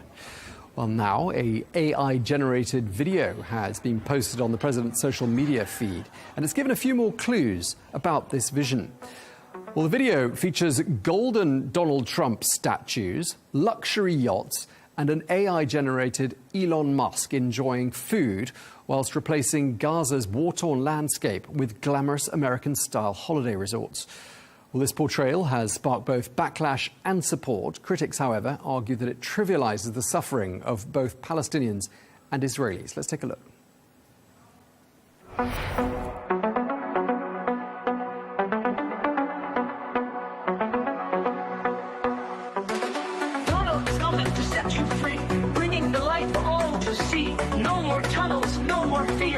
Trump Gaza is finally here. Trump Gaza shining bright, golden future, a brand new light. Feast and dance, the deal is done. Trump Gaza #1. Trump Gaza shining bright, golden future, a brand new light. Feast and dance. OK, well, let's get more analysis. We can speak now to Michael Dubke, former White House Communications Director under President Donald Trump in the first term. He joins us from Virginia in the United States. Thank you so much for joining us once again here on Al Arabiya News. We just looked at that AI-generated video that President Trump has shared showing this futuristic Gaza. Would you have advised President Trump to share such a video? Well, probably not, only from the perspective that it is going to cause the debate that it sounds like is happening now across the Middle East and as well in European capitals and capitals across the world. That having been said, the president has a unique way of changing and shaking up the subjects that people are discussing. And I think focusing on a forward-looking Gaza is something that it would be very difficult, given all of the turmoil that's happened over the last 2 years, to initiate. And with this one AI-generated video, he seems to have jump-started that conversation. Now, whether or not that's the end result, most likely not. But he has at least turned the attention to what could happen in Gaza post-conflict. Yeah, he's talking about this Riviera of the Middle East, which I should add is an idea that's been pretty firmly opposed by most countries here in the Middle East. And in really stark contrast, we heard today from the Russian Foreign Minister, Sergei Lavrov, who says that resettling the Palestinian people from Gaza would be a time bomb for the Middle East. I mean, that sounds a much more sort of familiar narrative when talking about Gaza. And I'm just wondering whether you think, Donald Trump is somehow undermining brand America in this part of the world. I don't know that he's undermining brand America specifically because Lavrov is speaking using the same terms and the same language in the same way that has failed over the last 40, 50 years. So from that perspective, again, I come back to this trying to change the orientation of the conversation. And that is something that Donald Trump is extremely good at doing. We're going to be somewhere in between. We're going to be somewhere in between the relocation of an entire population, which is what is depicted in the video as you describe it, and the rebuilding of the buildings and the infrastructure of Gaza for its citizens in a better way. So I think we're going to fall somewhere in the middle, but you've got these two extremes, the Lavrov old worldview and the Donald Trump, let's look to the future view. Okay, so reshaping the conversation, very much a hallmark of these first 5 weeks of Trump 2.0. I mean, we've had one headline-grabbing social media stunt or post after the other these last 5 weeks. Some say that President Trump and Elon Musk are using a technique called flooding the zone. And I'm just wondering whether you think this is something they're doing consciously or whether this is just the way they are. I think it's a combination of flooding the zone and by that concept. And it's been something that is, been in sports, politics, warfare for centuries, where you take too many obstacles for the opposition to pay attention to, and you are now making them, forcing them to pick and choose what they're going to address. That I'm absolutely sure is part of the plan here. The other part, though, that I think people are missing is the actual. You can flood the zone, but at what speed do you flood the zone? And speed is the key to what Donald Trump has been doing. With the American government, with Doge, with Elon Musk's help. And it's that speed that I think people are missing the boat and focusing on. Because with speed, the one thing that stops things in its track when you're talking about the government is other government agencies, judicial process, the media, really slowing down the opportunity to advance. And this group of individuals in Trump 2.0 has not only flooded the zone, but they've done it at such a rapid pace that it is overwhelming opposition. Yeah, I mean, one of the terms that I saw that I thought captured the situation quite well, someone talked about what they called a blizzard of headlines. A blizzard of headlines, of course, the blizzard disorientating those who were trying to navigate it. And some say this also leaves the opposition, not just the general public, but the opposition in the United States, playing a sort of political game of whack-a-mole, where there's always a new mole popping up. I mean, how do you see the opposition faring over the next couple of years in trying to respond to Donald Trump flooding the zone with blizzards of headlines? Right. It is very difficult for the opposition to get their footing. But once they do and they can figure out and see through, put glasses on, snow goggles on, if we're going to stay with the blizzard analogy, in order to be able to see through and see what is most important for them to oppose. So I think we're really 5 weeks into this presidency. We're at a point where it's just difficult for opponents to figure out what they need to be focused on. The bigger worry for me is that it's also difficult for allies to understand where they can lend their support to the president in his efforts. We all want to cut the size and scope of government in the Republican Party. We also want to get rid of fat and waste globally. That is not a Republican issue or a Democratic issue, but that is something that happens in government over long periods of time. The difficulty that the allies of Donald Trump are having right now is understanding what programs they need to get behind. And they're left, when they're asked by their constituents, you know, what's happening here, what's happening there, they're left without answers. And that is not a safe place to have a politician who doesn't have an answer, or at least the image of having an answer. So my concern is not only the opposition, finding their footing, but more importantly is that allies are finding it difficult to understand how to support the efforts of the president at the moment.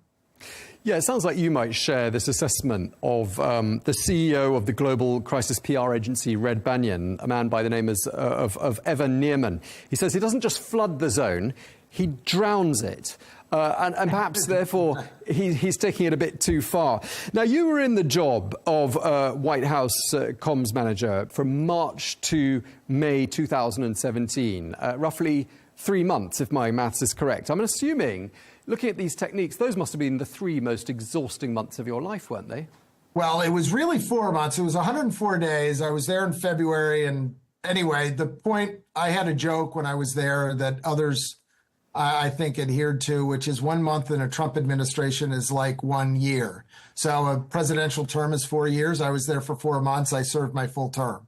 It is exhausting. It is exhausting not just for the staff.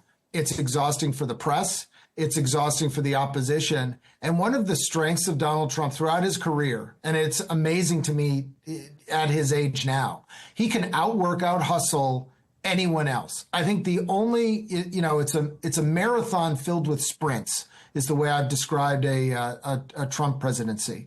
And his stamina is such, and I'm not saying this for praise. I mean, I just truly am amazed that this is an individual that does not need a lot of sleep. And it's that has been a strength of his for his real estate career as well as his political career. And for the rest of us, just trying to keep up is exhausting enough, not only doing that, but then thinking through and navigating how best to support, or for the opposition, how best to oppose him.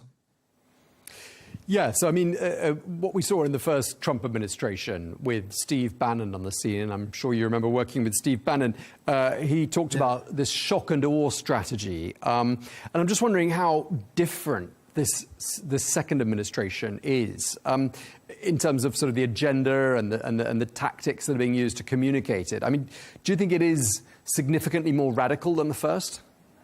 No, I think, in fact, the agenda at the end of the first Trump administration is very similar to the agenda at the beginning of the second Trump administration. I think what the difference is, and what the 4 years of being in the wilderness really gave the President Trump and his supporters and the people that surrounded him. He's got a number of people that were there in the first administration.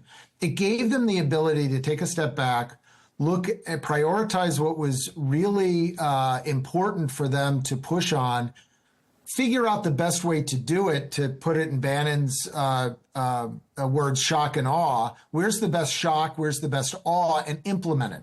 As an example, in the first month of the Trump administration in Trump 1.0, there was one executive order on the first day of office. And by the end of the first month, there were only a dozen. There were only 12. We're over 100, I believe, executive orders and executive actions at this point.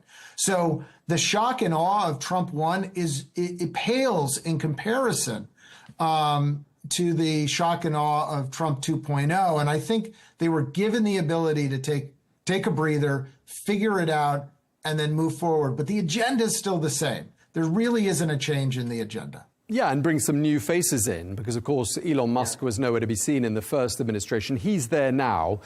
He seems to sort of take all of this up a level, doesn't he? I mean, would you say their style and tactics are similar, perhaps complementary?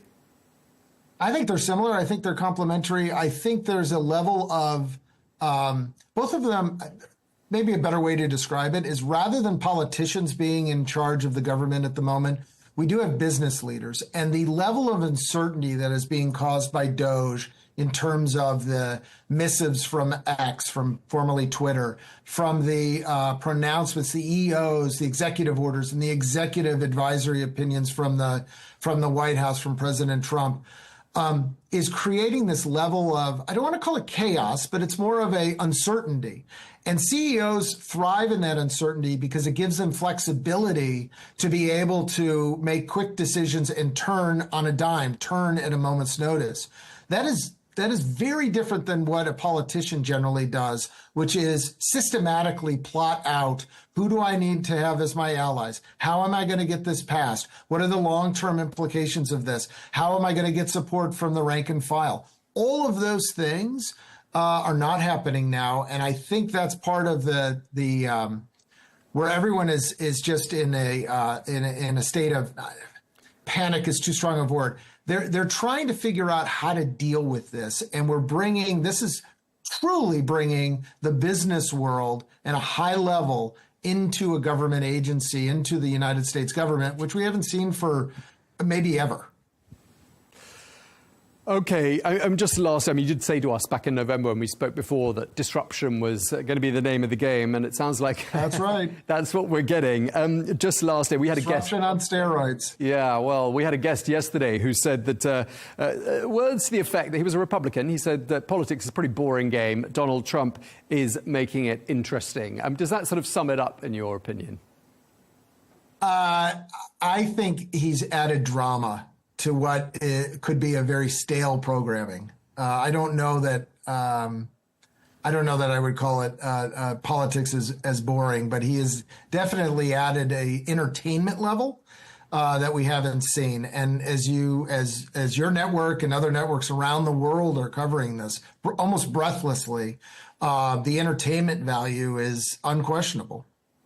Sure, it's hard to keep up, isn't it? Well, 47 more months ago. Thank you very much indeed, Michael Dubke, former White House Communications Director under President Trump. Thank you for taking the time to... Thank you so much. Have a good day.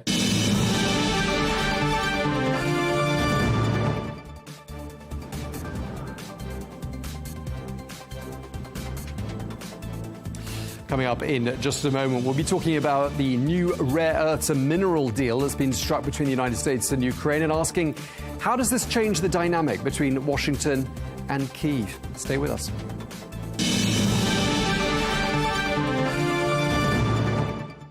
At Arabiya News, we go beyond the headlines. From the latest breaking news to in-depth coverage of global events. We're not bought or sold. Nobody owns us. The loss of life, the destruction of property. The conflicts are such a terrible thing. Context and analysis to help you see the full picture. The world is in a very dangerous place. Join us on Arabiya News. It's very impressive. Where knowledge meets perspective.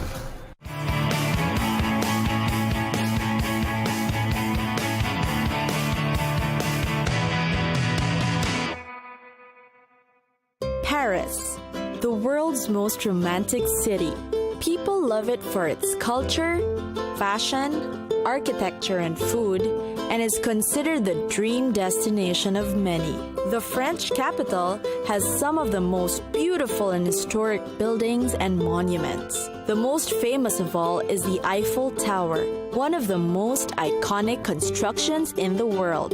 There's the Arc de Triomphe at the end of the Champs-Élysées. The Notre Dame Cathedral, which dates back to 1163, is the most visited attraction. Located high above the city in Montmartre is the Sacré-Cœur Basilica. And of course, the Louvre Museum, which contains the Mona Lisa and many other works of art. Don't forget the La Conciergerie, famous as the prison, a historical landmark during the French Revolution in the 1790s. Here, you can see Marie Antoinette's prison cell, which was converted into a chapel in her memory. One can still follow the many traces of the French Revolution in this contemporary city. There's the Place de la Concorde and the Cour des Commerces, where the Marat, the extremist, published his newspaper L'Ami du Peuple. Seeped into the city's DNA is, of course, Paris's well-known heritage in arts and culture. Explore the cobblestone streets of Montmartre with its rich history of Belle Epoque artists and cabarets, or get a first-hand experience of the lifestyle in the neighborhood of Belleville. Get your culture fix at the Musée d'Orsay, at the newly renovated Picasso Museum, or course through the dozens of small museums and galleries you can visit in the city. Shopaholics will also delight in Paris's myriad options. From chic department stores that'll have all your fashion needs ready to famed boutiques for sheer designer items. Stroll along the Champs-Élysées or watch the fashion shows. If you're traveling during the Christmas season, be sure to check out the fancy window displays. There are also places to find the best fine jewelry. You'd also want to visit any of the famous neighborhood bakeries that sell perfect Parisian bread, made using traditional French techniques. Paris also has an impressive offering of food stops. The city boasts of 70 Michelin-starred restaurants. You'll find one for every specialty, from fresh premium oysters to award-winning edible works of art, like the famous pastries in Paris.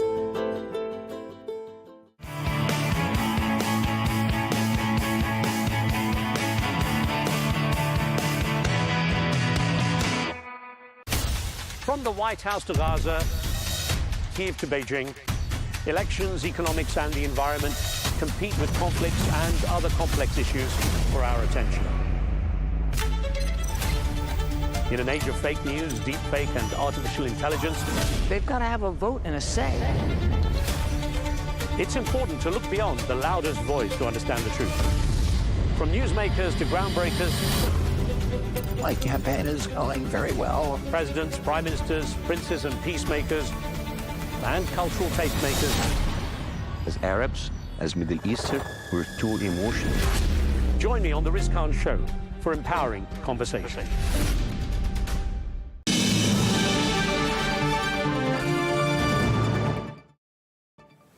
Thanks for staying with us here on Al Arabiya News. Now, after a week of strained relations between Washington and Kyiv, there are signs that a rare minerals agreement could be on the horizon.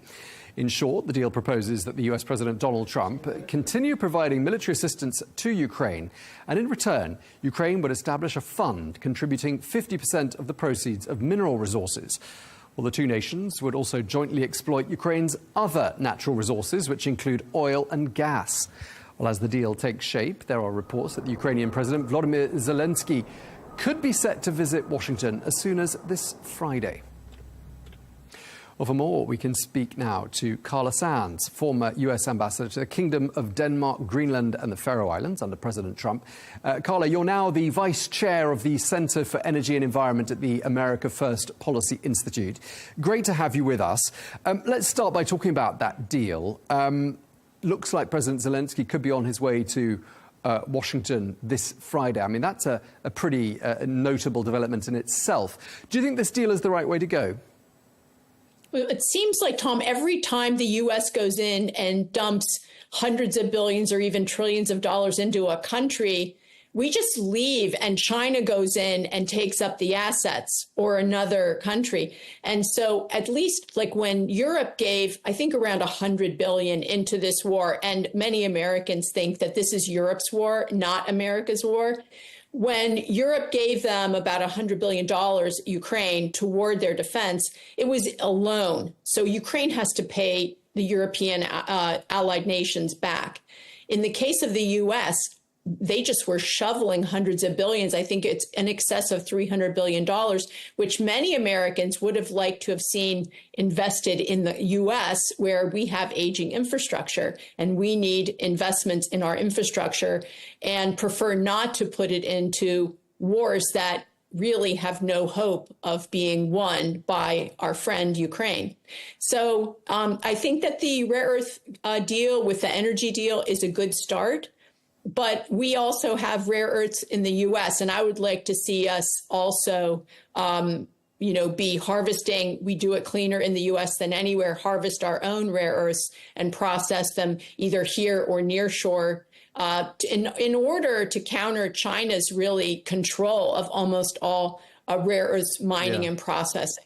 Yeah, I mean, they're very much in demand. They're very highly sought after, those rare earths. But in fact, this idea of, exchanging Ukrainian natural resources for security commitments was actually in President Zelensky's 5-point victory plan back in October. So, I mean, it's very well for Washington to take credit for this idea. But in reality, it looks to us as though this was, in fact, a Ukrainian initiative. Yeah, I have no idea how much Joe Biden's, State Department had a hand in drafting that memo, though.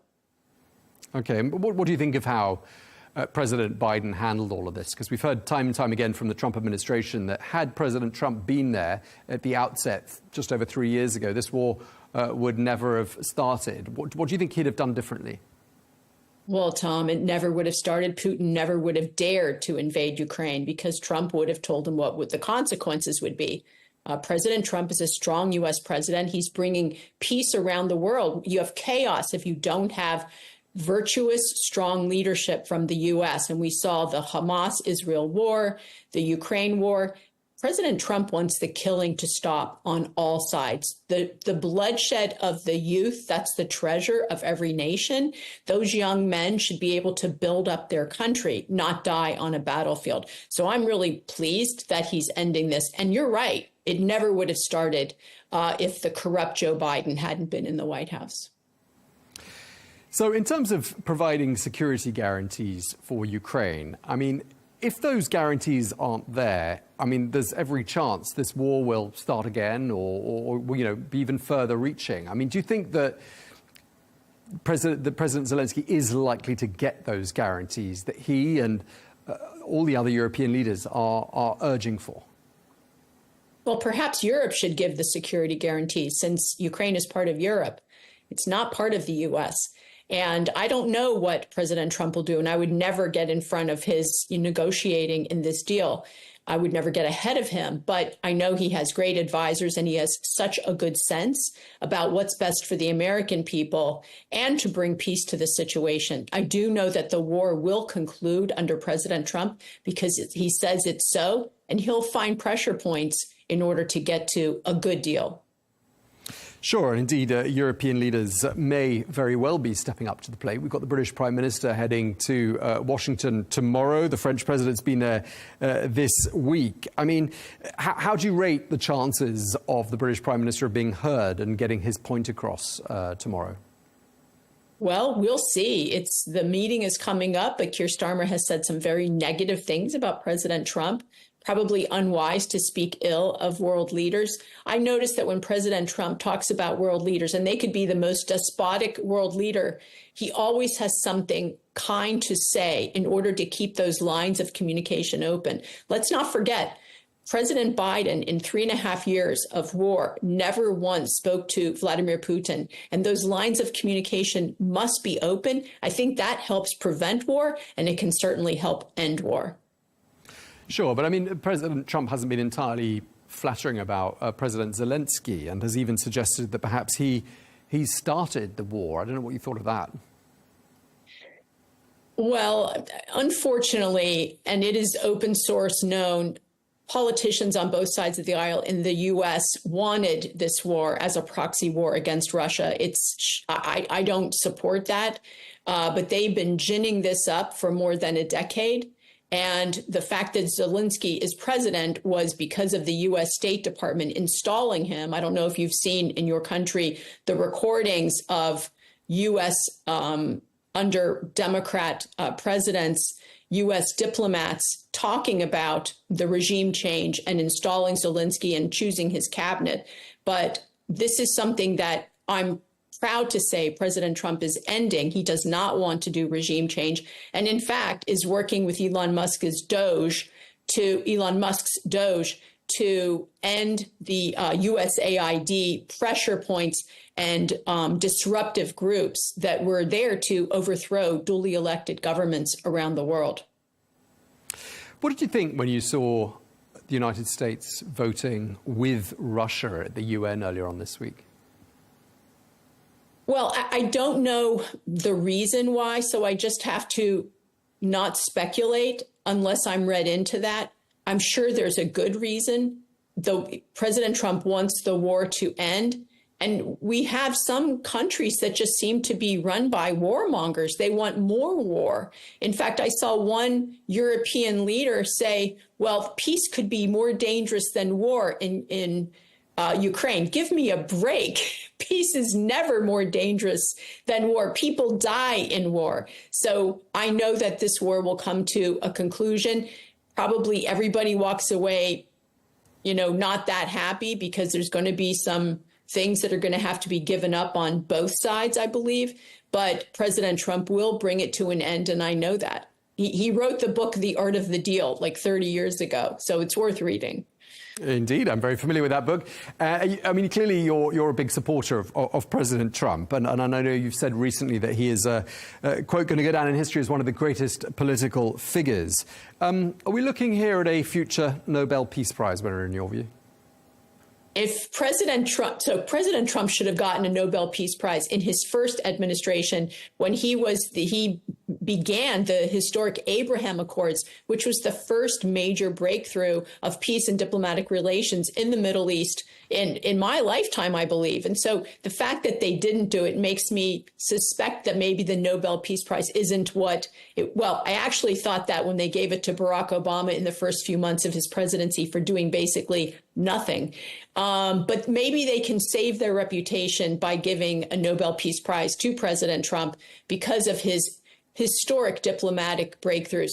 This is the first U.S. president to ever meet with the head of North Korea to begin to bring some conversation to reduce the missile testing. So because he thinks outside the box and he has tremendous intuition and skills around these issues, he doesn't do things the way they've been done over and over with no good result. He actually thinks, how can I get a good result? And I think that could be a good lesson for many mainstream leaders around the world, like thinking, how can I do the best for the people of my country to make my citizens' lives better? And I think that's what President Trump thinks about every day, putting the American people first, as every world leader should.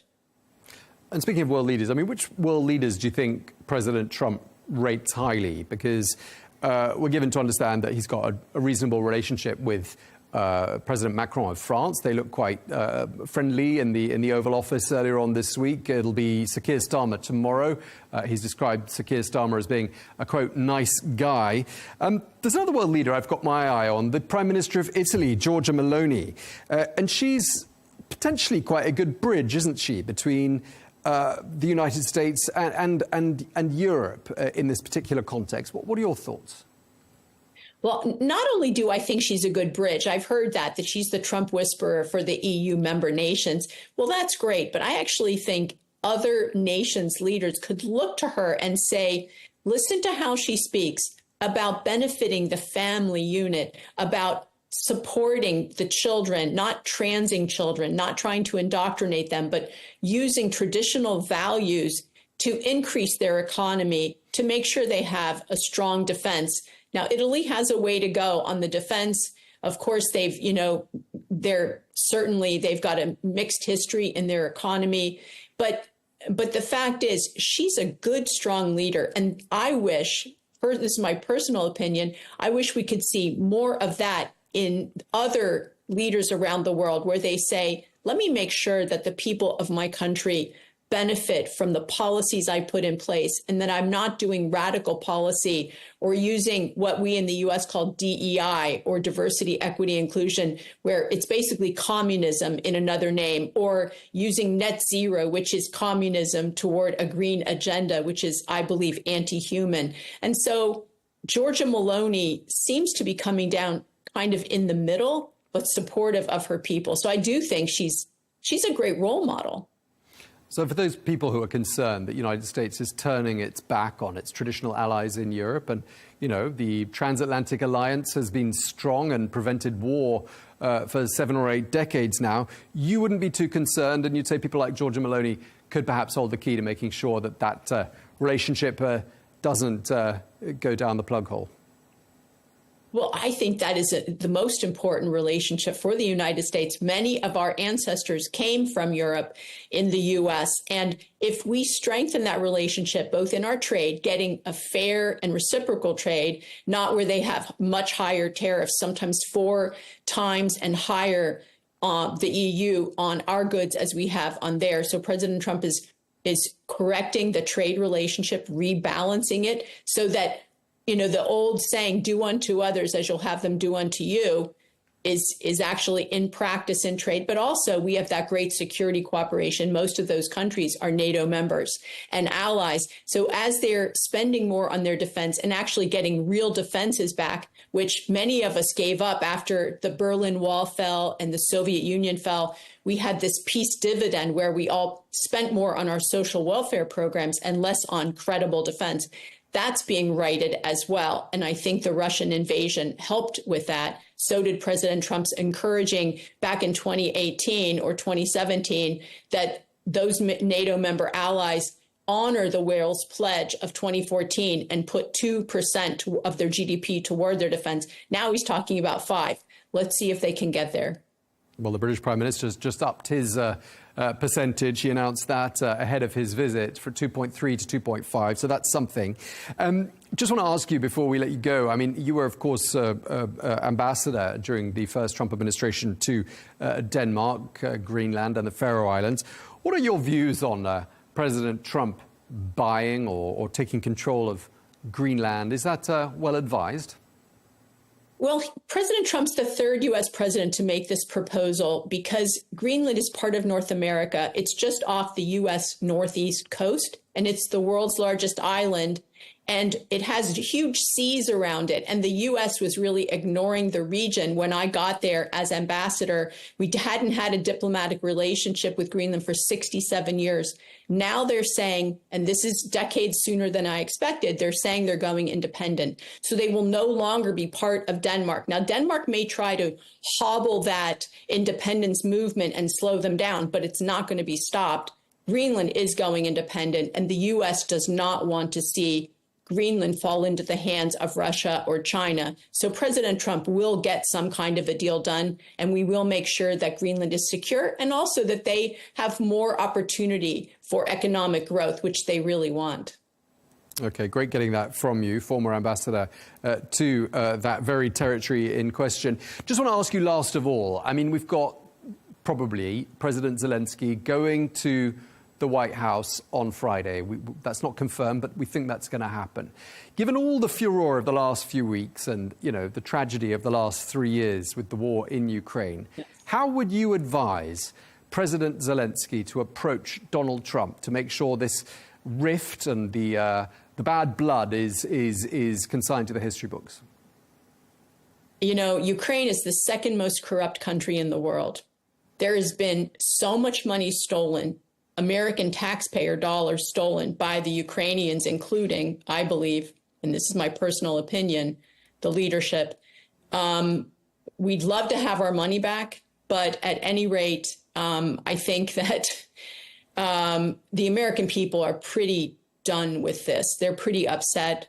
I think that they have had enough, and they don't want to send more money to Ukraine. So I think that he's best get the best deal done that he can.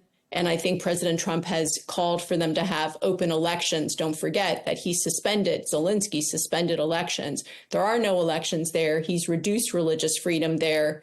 And I think that he's rolled up all the media, so he has control of the media. Ukraine is not a free country. And, you know, if it's part of Europe, it probably should be more free. OK, we're going to leave it there. Thank you very much indeed. Carla Sands, former US ambassador to the Kingdom of Denmark, Greenland and the Faroe Islands. Thank you for your time. Thanks, Tom. Well, this week marked the third anniversary of the Russian full-scale invasion of Ukraine, which began on the 24th of February 2022.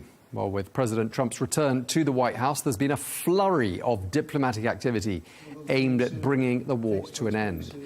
But how are these efforts viewed by Ukraine? Does Kyiv feel betrayed by the United States? And might elections soon be held there in Ukraine? Well, for more analysis, we can speak now to Yuri Sak, advisor to Ukraine's Ministry of Strategic Industries, who joins us now from Kyiv. Thank you very much indeed for joining us here on Al Arabiya News. We're at the very beginning of the end of the war, it appears.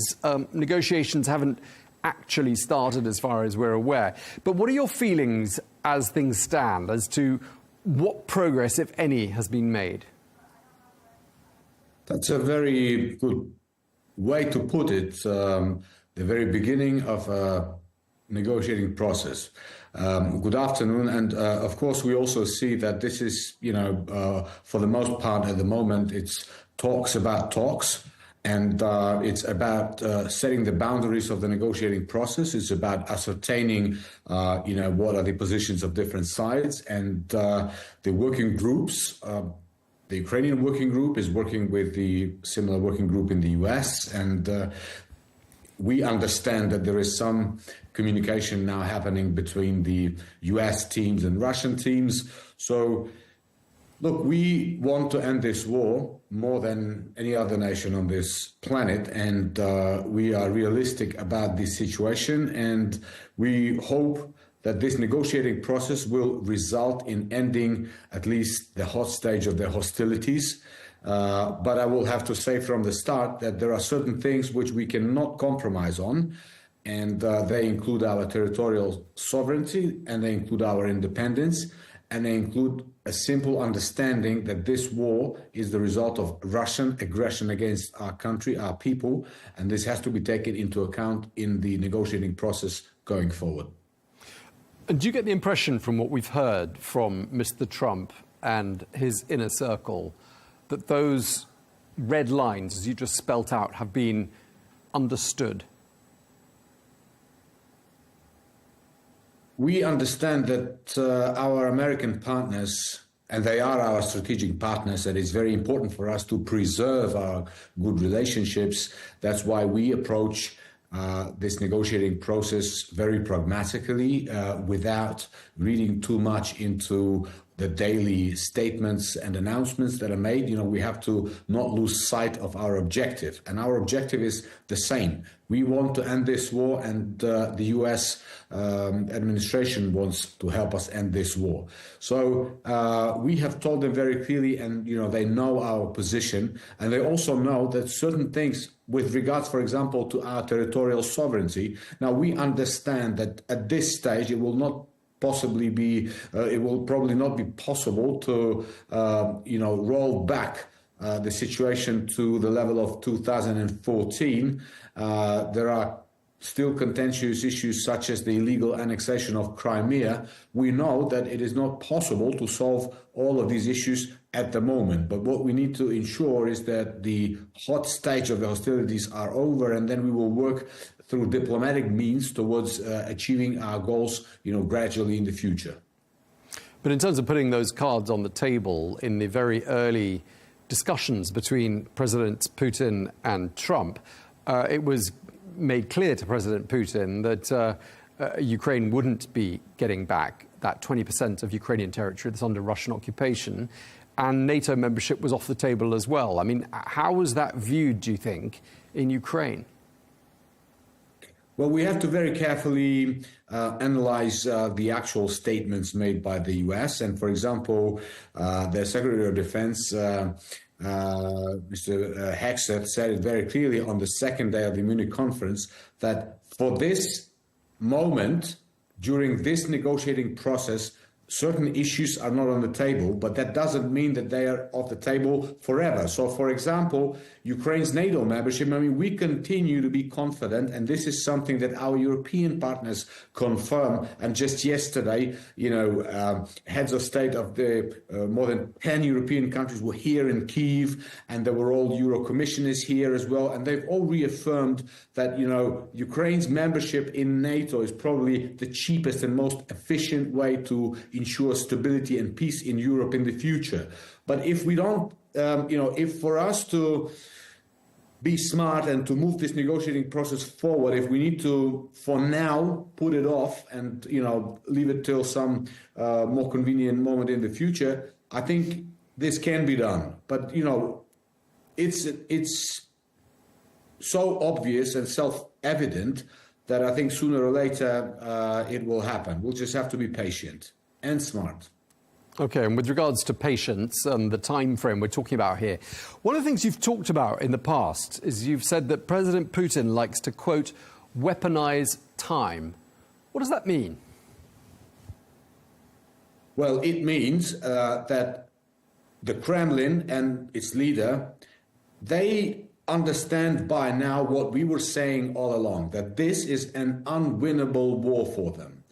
And, you know, they're stuck in this quagmire, which is sucking out the life of their army, because we are degrading their army on a daily basis. Yes, they do make some incremental advances, but the cost that they are paying for these advances is staggering. You know, they are losing up to sometimes 1,500 people a day. They're losing hundreds of units of military equipment, such as tanks and armored personnel carriers and all sorts, and howitzers, and you name it. So they understand this is an unwinnable war for them. So buying time means weaponizing it, because they think that they can, you know, if they are allowed more time, they will be able to rearm. They will be able to sign perhaps more partnership deals with countries like Iran and North Korea, because they are already really good friends with these rogue tyrants, and they're getting weapons from them. So when they're stuck and they cannot win militarily, they need time to be stronger. And every time there is a delay on the part, for example, of our partners when it comes to providing Ukraine with military support, or, you know, when, like what we say now, for example, for us, achieving ceasefire without any substantial security guarantees is not going to work, because this will give Russia time, and Russia will weaponize this time, meaning that, you know, month down the line, 6 months down the line, a year down the line, they will rearm and they will reinvade and they will attack again. But next time, it probably won't be just Ukraine that they will attack.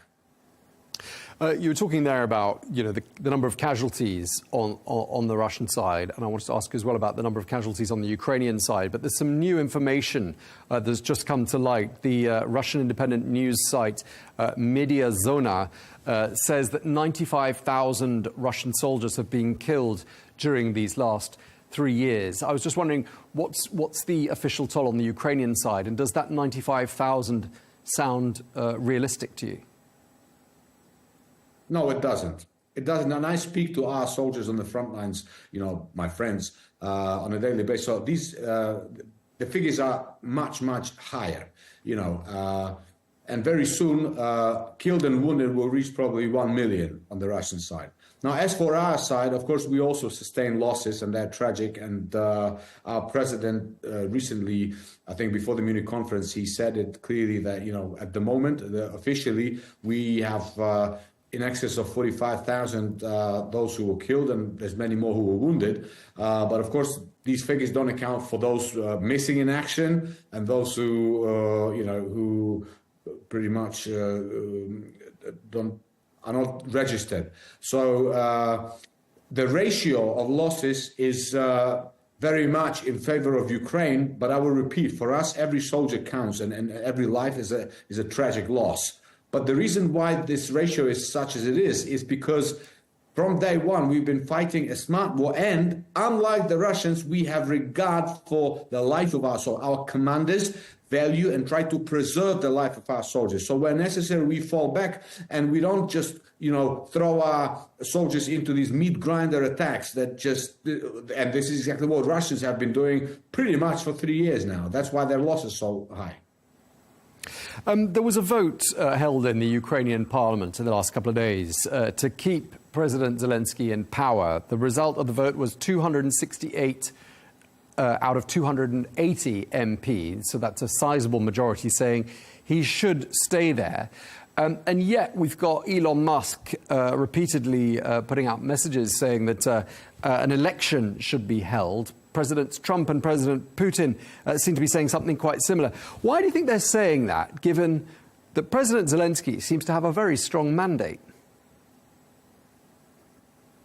President Zelenskyy doesn't only have a strong mandate, he was democratically elected at the time. And right now, according to our constitution, elections are, first of all, legally impossible because during the martial law, it is not possible to hold elections.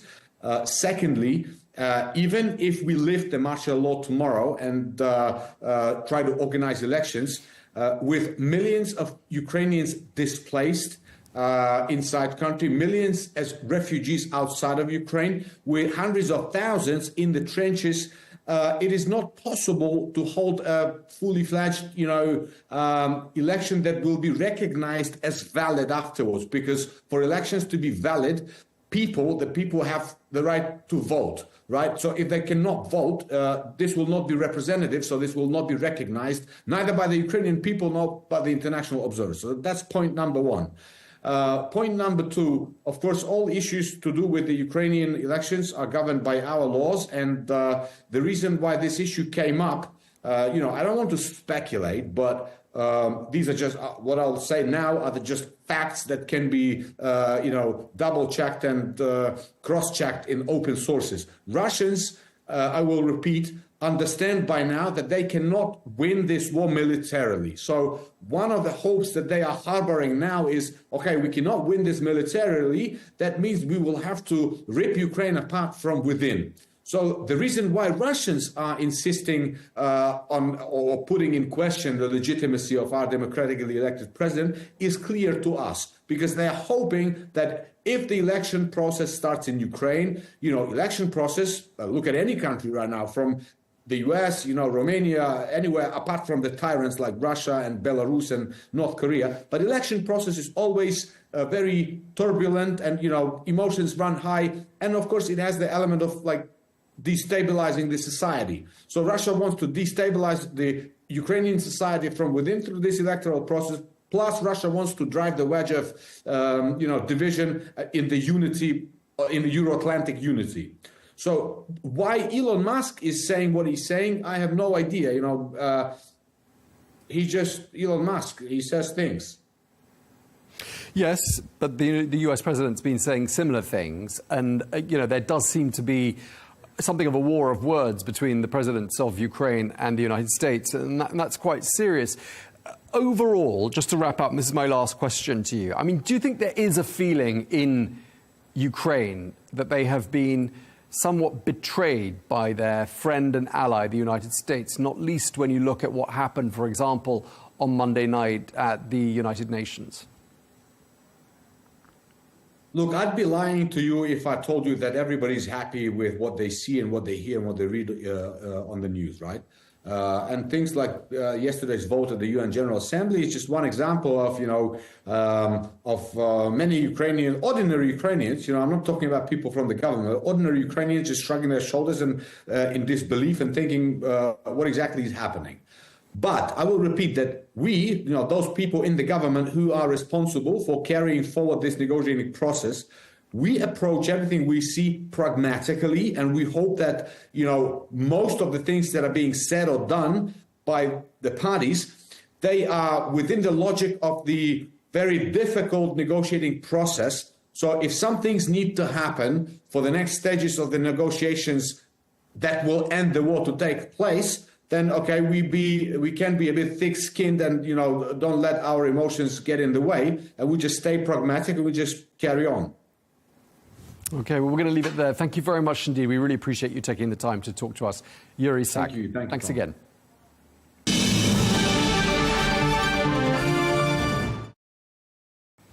Now, the British Prime Minister, Sir Keir Starmer, is due to hold talks at the White House on Thursday. Well, some are dubbing this the most important diplomatic mission of his career.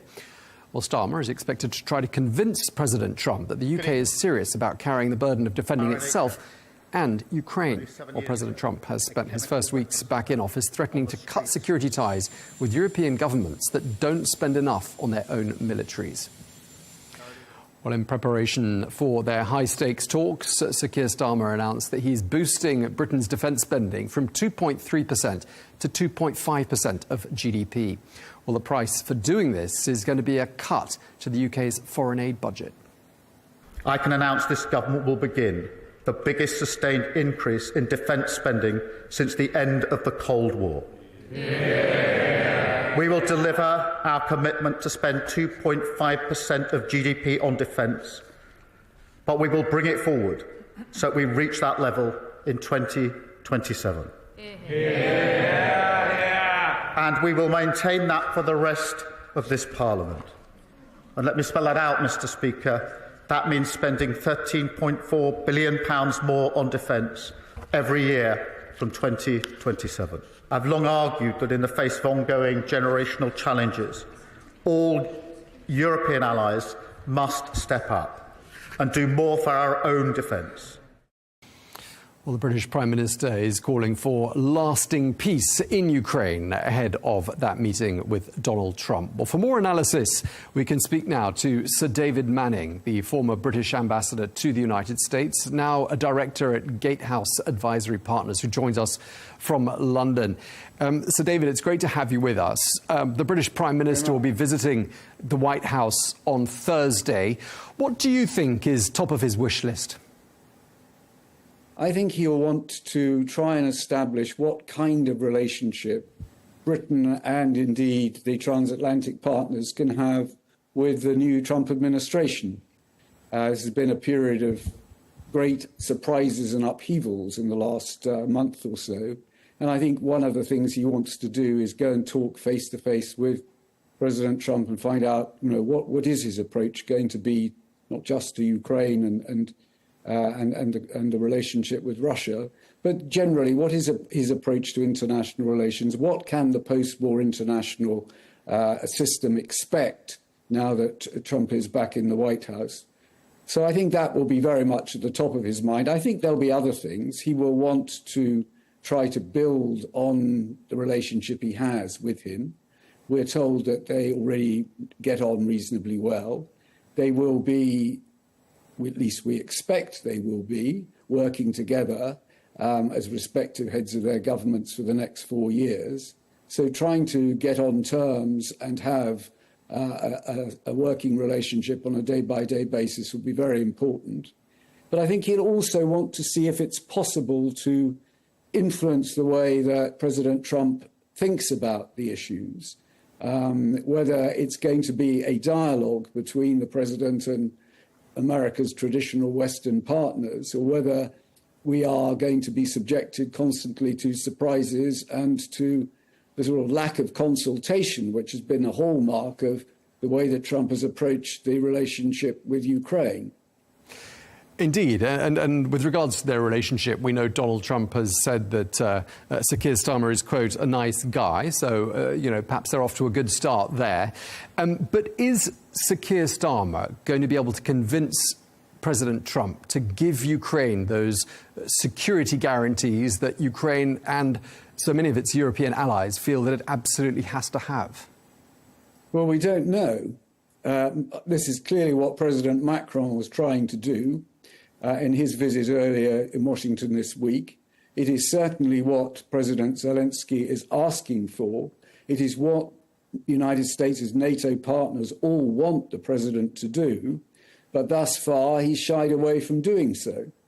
And this is a source of obviously great concern in Western capitals.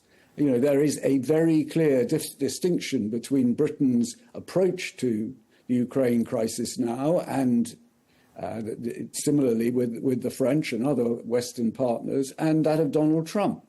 We believe in standing by Zelenskyy, insisting that if there is to be a peace deal, the Europeans and indeed, of course, the Ukrainians must be at the table, and it must guarantee the future of Ukraine's sovereignty and freedom. Those things are noticeably lacking from Donald Trump's vocabulary at the moment. And so the Prime Minister will certainly want to try and impress, I'm sure, upon the President how important that is. I think one of the issues here is persuading the President that this is just as much in the United States' interest as in anybody else's. Anybody can have a peace deal if it's a surrender deal. But if you send a signal that you are giving up on your friends and allies, that will certainly encourage your opponents elsewhere. Yeah, and in terms of some of the groundwork that's been done in the run-up to this visit, we've heard from Sir Keir Starmer that he's going to raise defence spending from 2.3% to 2.5% of the UK's GDP. I mean, that's an olive branch, isn't it, to President Trump? It is an olive branch, but I think it's more than that. I mean, clearly the timing is not coincidental. There's no doubt about that. But I think it's no secret that there's been a lot of discussion for months now about the need for Britain to spend more on its defence. The armed forces are hollowed out. They are much weaker than they have been for a very, very long time.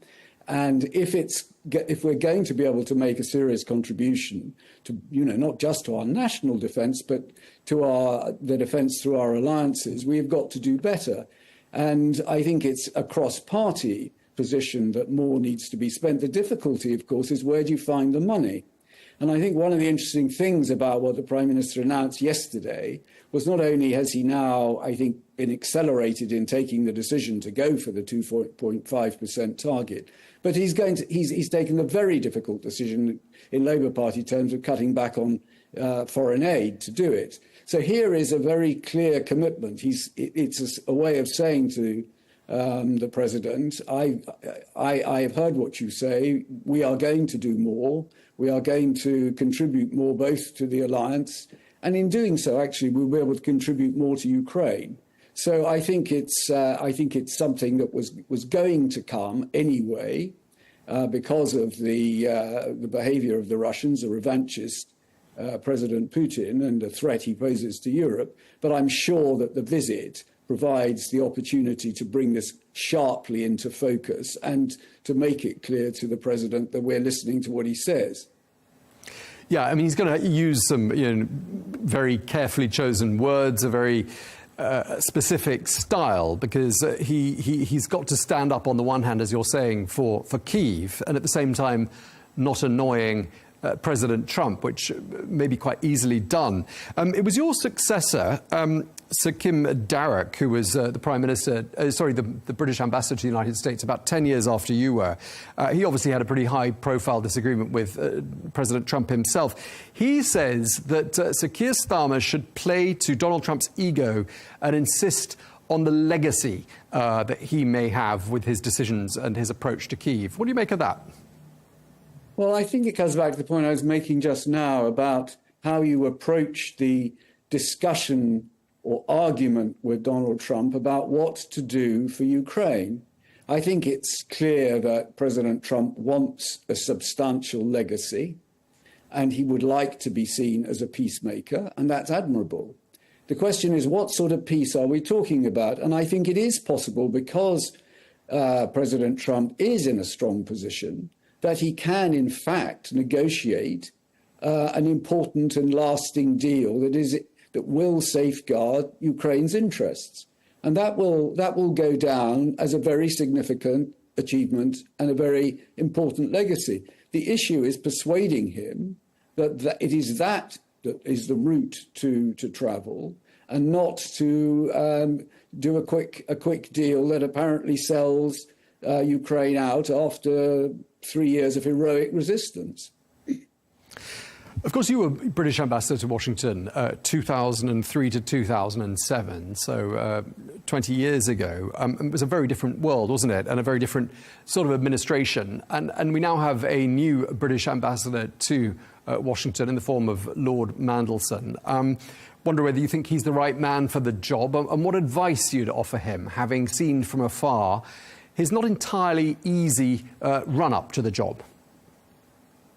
He's hugely experienced. That's the first thing to say. Here is somebody massively experienced in the political field. He's been effectively Deputy Prime Minister. He has been Minister for Trade. He's hugely networked as well around the world. He's also, of course, served as a European Commissioner for Trade. So when you look at the issues that we're now dealing with, whether it's security in Europe or whether it's the risk that Trump will impose trade restrictions and tariffs on us and indeed on the EU, Peter Mandelson has all the qualifications for engaging on those issues. The other thing to say is, of course, he has the ear of the Prime Minister. It's very important for the ambassador in Washington to be able to speak to the Prime Minister easily, because part of the role is to insert yourself as part of the discussion at both ends, in London and in Washington. And I'm sure that's what Peter Mandelson will be trying to do. So I think he's hugely well qualified for this job. He's also very transactional. I think from that point of view, he'll be an appealing figure to the Trump administration. He wants to do business. He understands that it's about doing deals. It's about getting stuff done. Having said that, and this isn't a Peter Mandelson specific point, no ambassador in Washington, doesn't matter who he is, whether he's a Brit or anybody else, will be able to be effective unless he's given the access he needs and unless he can engage with the administration. And that depends, of course, on them making that possible. Yes, indeed. And he's got that stunning residence, which is a great piece of soft power that the British wield in the United States. The British have another piece of soft power, which is, of course, the royal family. And there's a very strong rumour that the British may offer President Trump his second state visit to the United Kingdom, this time obviously meeting a different monarch. How useful a tool do you think that is? How valuable a carrot, if you like, is that in Sir Keir Starmer's arsenal when he goes to visit the White House tomorrow? State visits are very, very useful. They're very important. I was there for Her Majesty the Queen's last state visit to the United States. It's easy to see the affection for Britain that is focused on the monarch. And it brings you access and it brings you engagement in a way that is very difficult to replicate in any other way. The monarch is not a political figure. You know, prime ministers come and prime ministers go, and they represent a particular political position. The advantage for the United Kingdom is having a monarchy that is politically neutral and which endures. And I think that does fascinate Americans. And I think it is undoubtedly a great asset to us. So I wouldn't be a bit surprised if a state visit is on the cards. Indeed, I would expect it, regardless of who is president at the moment. I think most presidents of the United States do have state visits. I can't think of anybody who hasn't. And I'm sure that will be one of the things that will be under discussion. Do you think, knowing the character of President Trump, and, you know, the pageantry and everything else associated with a state visit, do you think that's of particular appeal to him? I think it'll appeal to him. I think, actually, it appeals to most people. It's a rather remarkable moment in your life if you are involved in one of those visits. So I'm sure that will be appealing. But I don't think one should be mesmerised by that. State visits are much more than just pomp and circumstance. There are very serious discussions that go on as well. And it is a way of making quite sure you are trying to cement a relationship through all sorts of different strands. It won't just be the president and the king. It would be all sorts of other aspects of the bilateral relationship and the actors who promote it, who would be involved, whether it's business, whether it's the arts, whether it's science, whatever it might be. So it brings together your national interests in a unique way, I think. And just lastly, Sir David, to wrap up, I mean, we're, 6 weeks into the second Trump presidency? There's already talk of this transatlantic rift, not just between the UK and the United States, but really the European continent and the United States. I just wonder if you think that's exaggerated, and what you think, just to sum up, the health of this so-called special relationship between London and Washington is right now. I think there's a big question mark against it. I think it would be idle of me to pretend that we can be confident that the relationship that we have known will continue. We hope it will. The Prime Minister's made it very clear that on the British side, he would like not only to sustain it, but to strengthen it further. But, we have to be realistic and honest. The relationship between Britain and the United States, call it special, call it whatever you want, is entwined in all sorts of ways through intelligence relationship, through the nuclear relationship, through the defense relationship. But essentially, it is based on shared values and a shared perception of the sort of world we want to be in, the rule of law, free trade, respect for human rights, and so on. And we are only going to be able to sustain a really close relationship with the United States if those fundamentals are reasonably strong and congruent. If they aren't, it will be very difficult. And it's not just about the relationship in the security sphere, vital though that is. You know, we have to think about how are we going to talk to the Trump administration on issues like the Middle East, on how relationship with China is managed, on climate, on health. I mean, these are all vital to us. And we have to see, and I'm sure this is part of why the Prime Minister is going to Washington, you know, how far can we establish and maintain common cause on those things? So I think we don't know the answer at the moment. I think we can hope that the relationship will weather this very uncertain period, but we can't be absolutely certain of it. OK, we're going to have to leave it there. Thank you very much indeed for your time. We really appreciate it. Sir David Manning, former British ambassador to the United States and a director at Gatehouse Advisory Partners. Thank you very much indeed. Thanks. Bye-bye, Tom.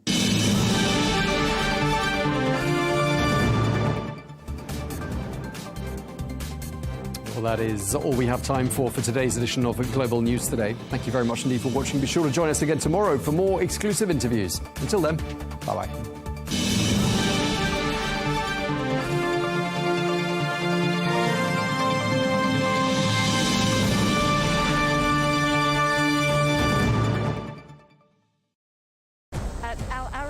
We go beyond the headlines. From the latest breaking news to in-depth coverage of global events. We're not bought or sold. Nobody owns us. The loss of life, the destruction of property. The conflicts are such a terrible thing. Context and analysis to help you see the full picture. The world is in a very dangerous place. Join us on Arabiya News. It's very impressive. Where knowledge meets perspective.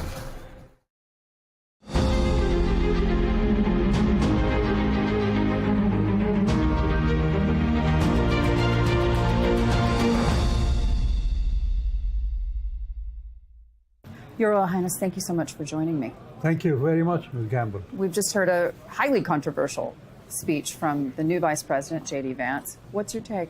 As an observer who has been a fan of the American experience and experiment, I think America can be more friendly to the rest of the world and engage with them on that basis. It's not a matter that people want to take advantage of America's niceness, because America has always held itself for its interests very bravely and very strongly. So I think a little bit of smile and not necessarily a hug, but definitely an embracing attitude towards others. You think it was a bit abrasive then? Well, not so much abrasive as not sounding nice. Yeah. Do you think that that room felt a sense of disquiet? Absolutely. And when there was clapping, there was very little clapping. And I don't know if anybody felt like I felt, but definitely it was a signal that his words did not get the clapping that maybe he expected or that he wanted. Did you and hear? I don't think he wanted clapping. Did you hear some truth, perhaps harsh truths? Well, when he's addressing Europe, all of us have truths about Europe. The fact that it is divided, the fact that it is not playing the role that it should be playing, the fact that they're not spending as much on defense and things like that. We all agree on that. So I agree with him on that, definitely. Tell me this, when you think about what happens next with regards to the Middle East, also a sense of serious disquiet. We've heard very little from the Arab foreign ministers that are here on the ground in Munich, so far at least. In your mind, are they any closer to finding an alternative plan for Gaza? I'm sure. And I'm surprised that not just about Gaza, but the whole Palestinian issue. When people say that, well, we presented a plan from America, there are no alternatives to it. The place is full of alternatives. There is the Arab Peace Initiative. That's a very comprehensive alternative that will take into account a final ending to the conflict between Israel and its Arab neighbor.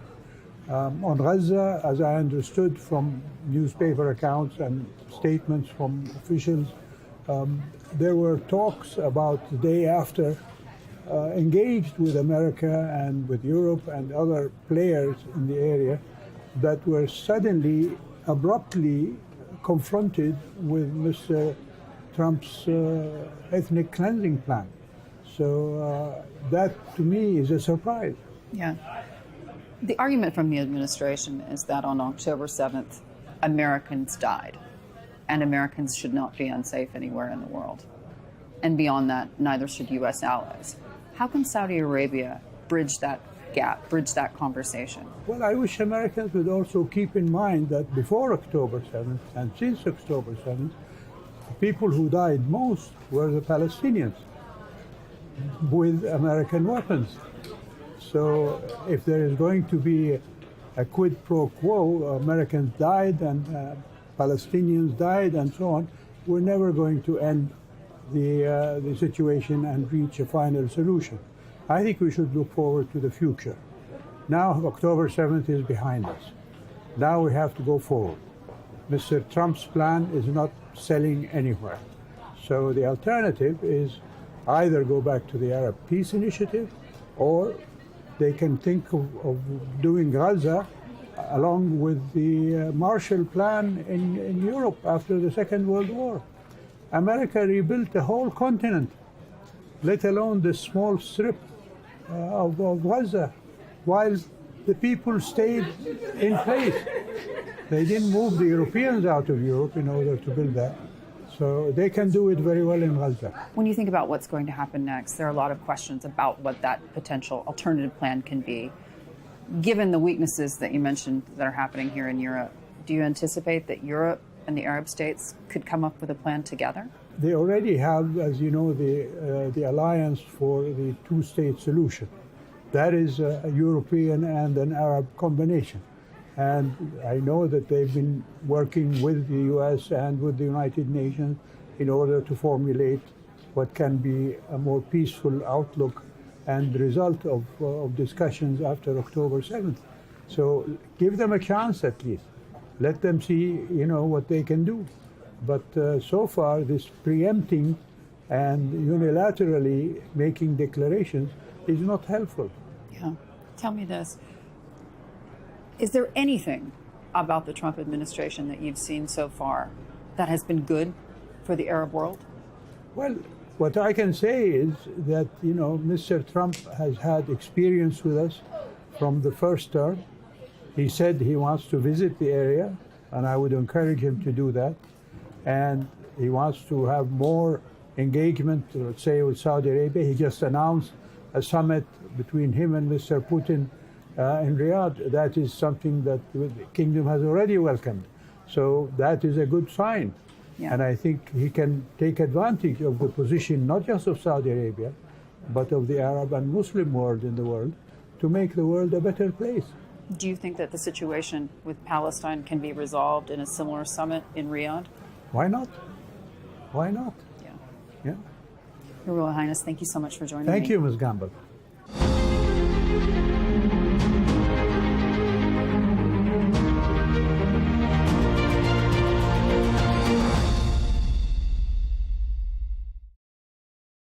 At Arabiya News, we go beyond the headlines. From the latest breaking news to in-depth coverage of global events. We're not bought or sold. Nobody owns us. The loss of life, the destruction of property. The conflicts are such a terrible thing. Context and analysis to help you see the full picture. The world is in a very dangerous place. Join us on Arabiya News, It's very impressive. where knowledge meets perspective.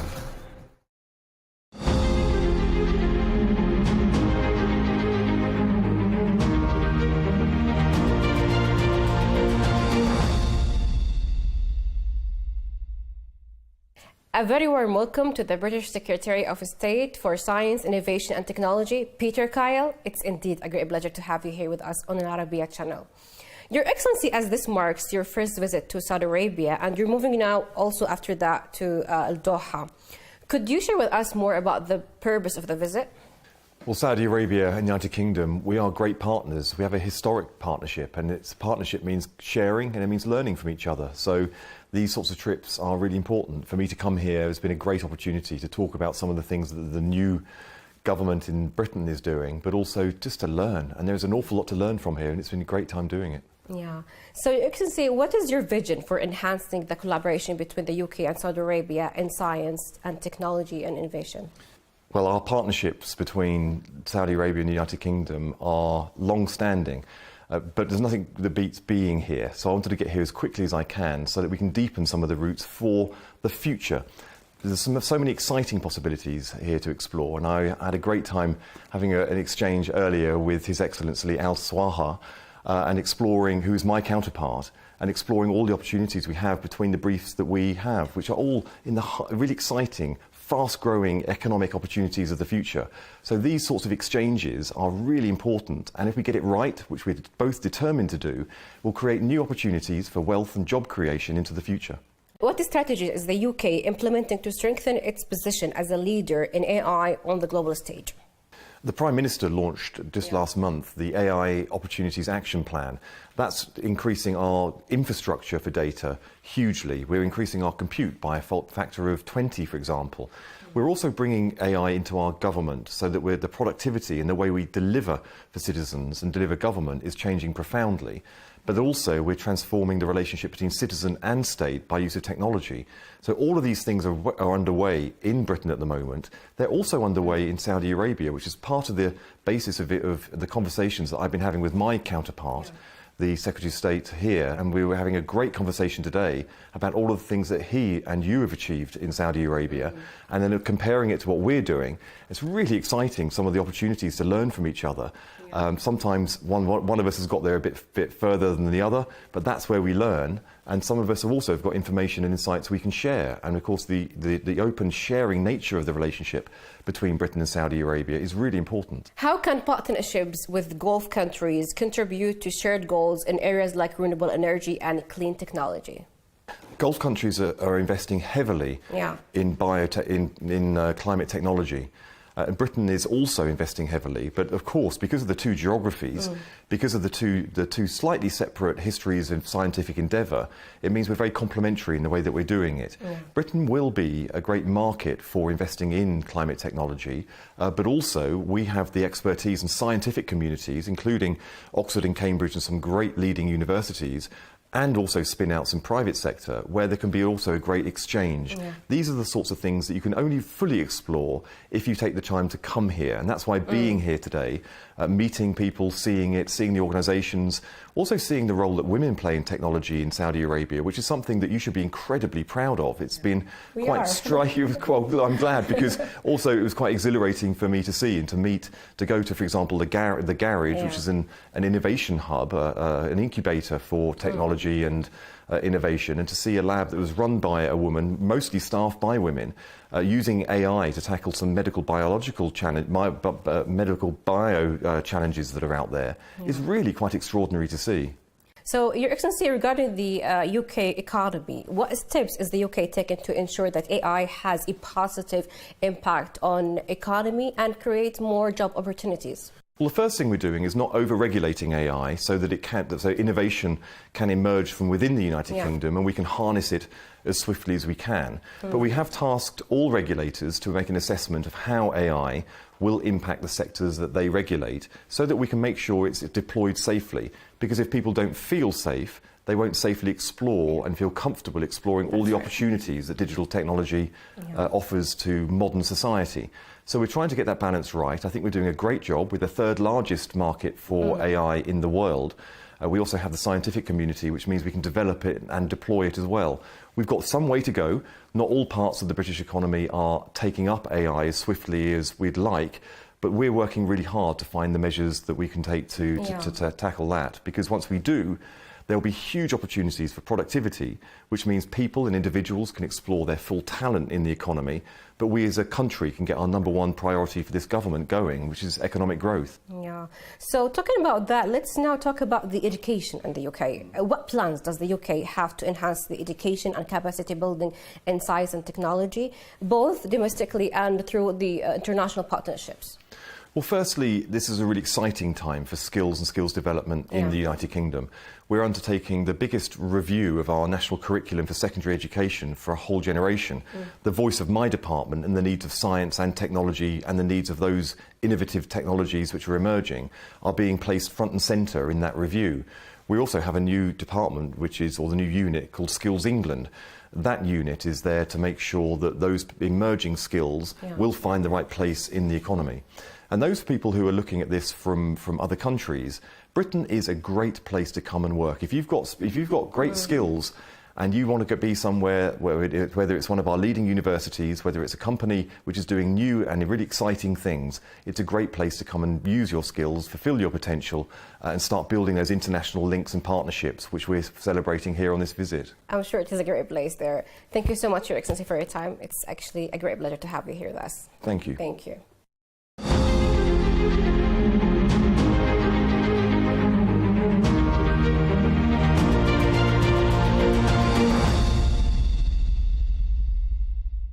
At Arabiya News, we go beyond the headlines. From the latest breaking news to in-depth coverage of global events. We're not bought or sold. Nobody owns us. The loss of life, the destruction of property. The conflicts are such a terrible thing. Context and analysis to help you see the full picture. The world is in a very dangerous place. Join us on Arabiya News, It's very impressive. where knowledge meets perspective. From the White House to Gaza, Kyiv to Beijing, elections, economics and the environment compete with conflicts and other complex issues for our attention. In an age of fake news, deepfake and artificial intelligence, They've got to have a vote and a say. it's important to look beyond the loudest voice to understand the truth. From newsmakers to groundbreakers, My campaign is going very well. presidents, prime ministers, princes and peacemakers, and cultural tastemakers. As Arabs, as Middle Eastern, we're too emotional. Join me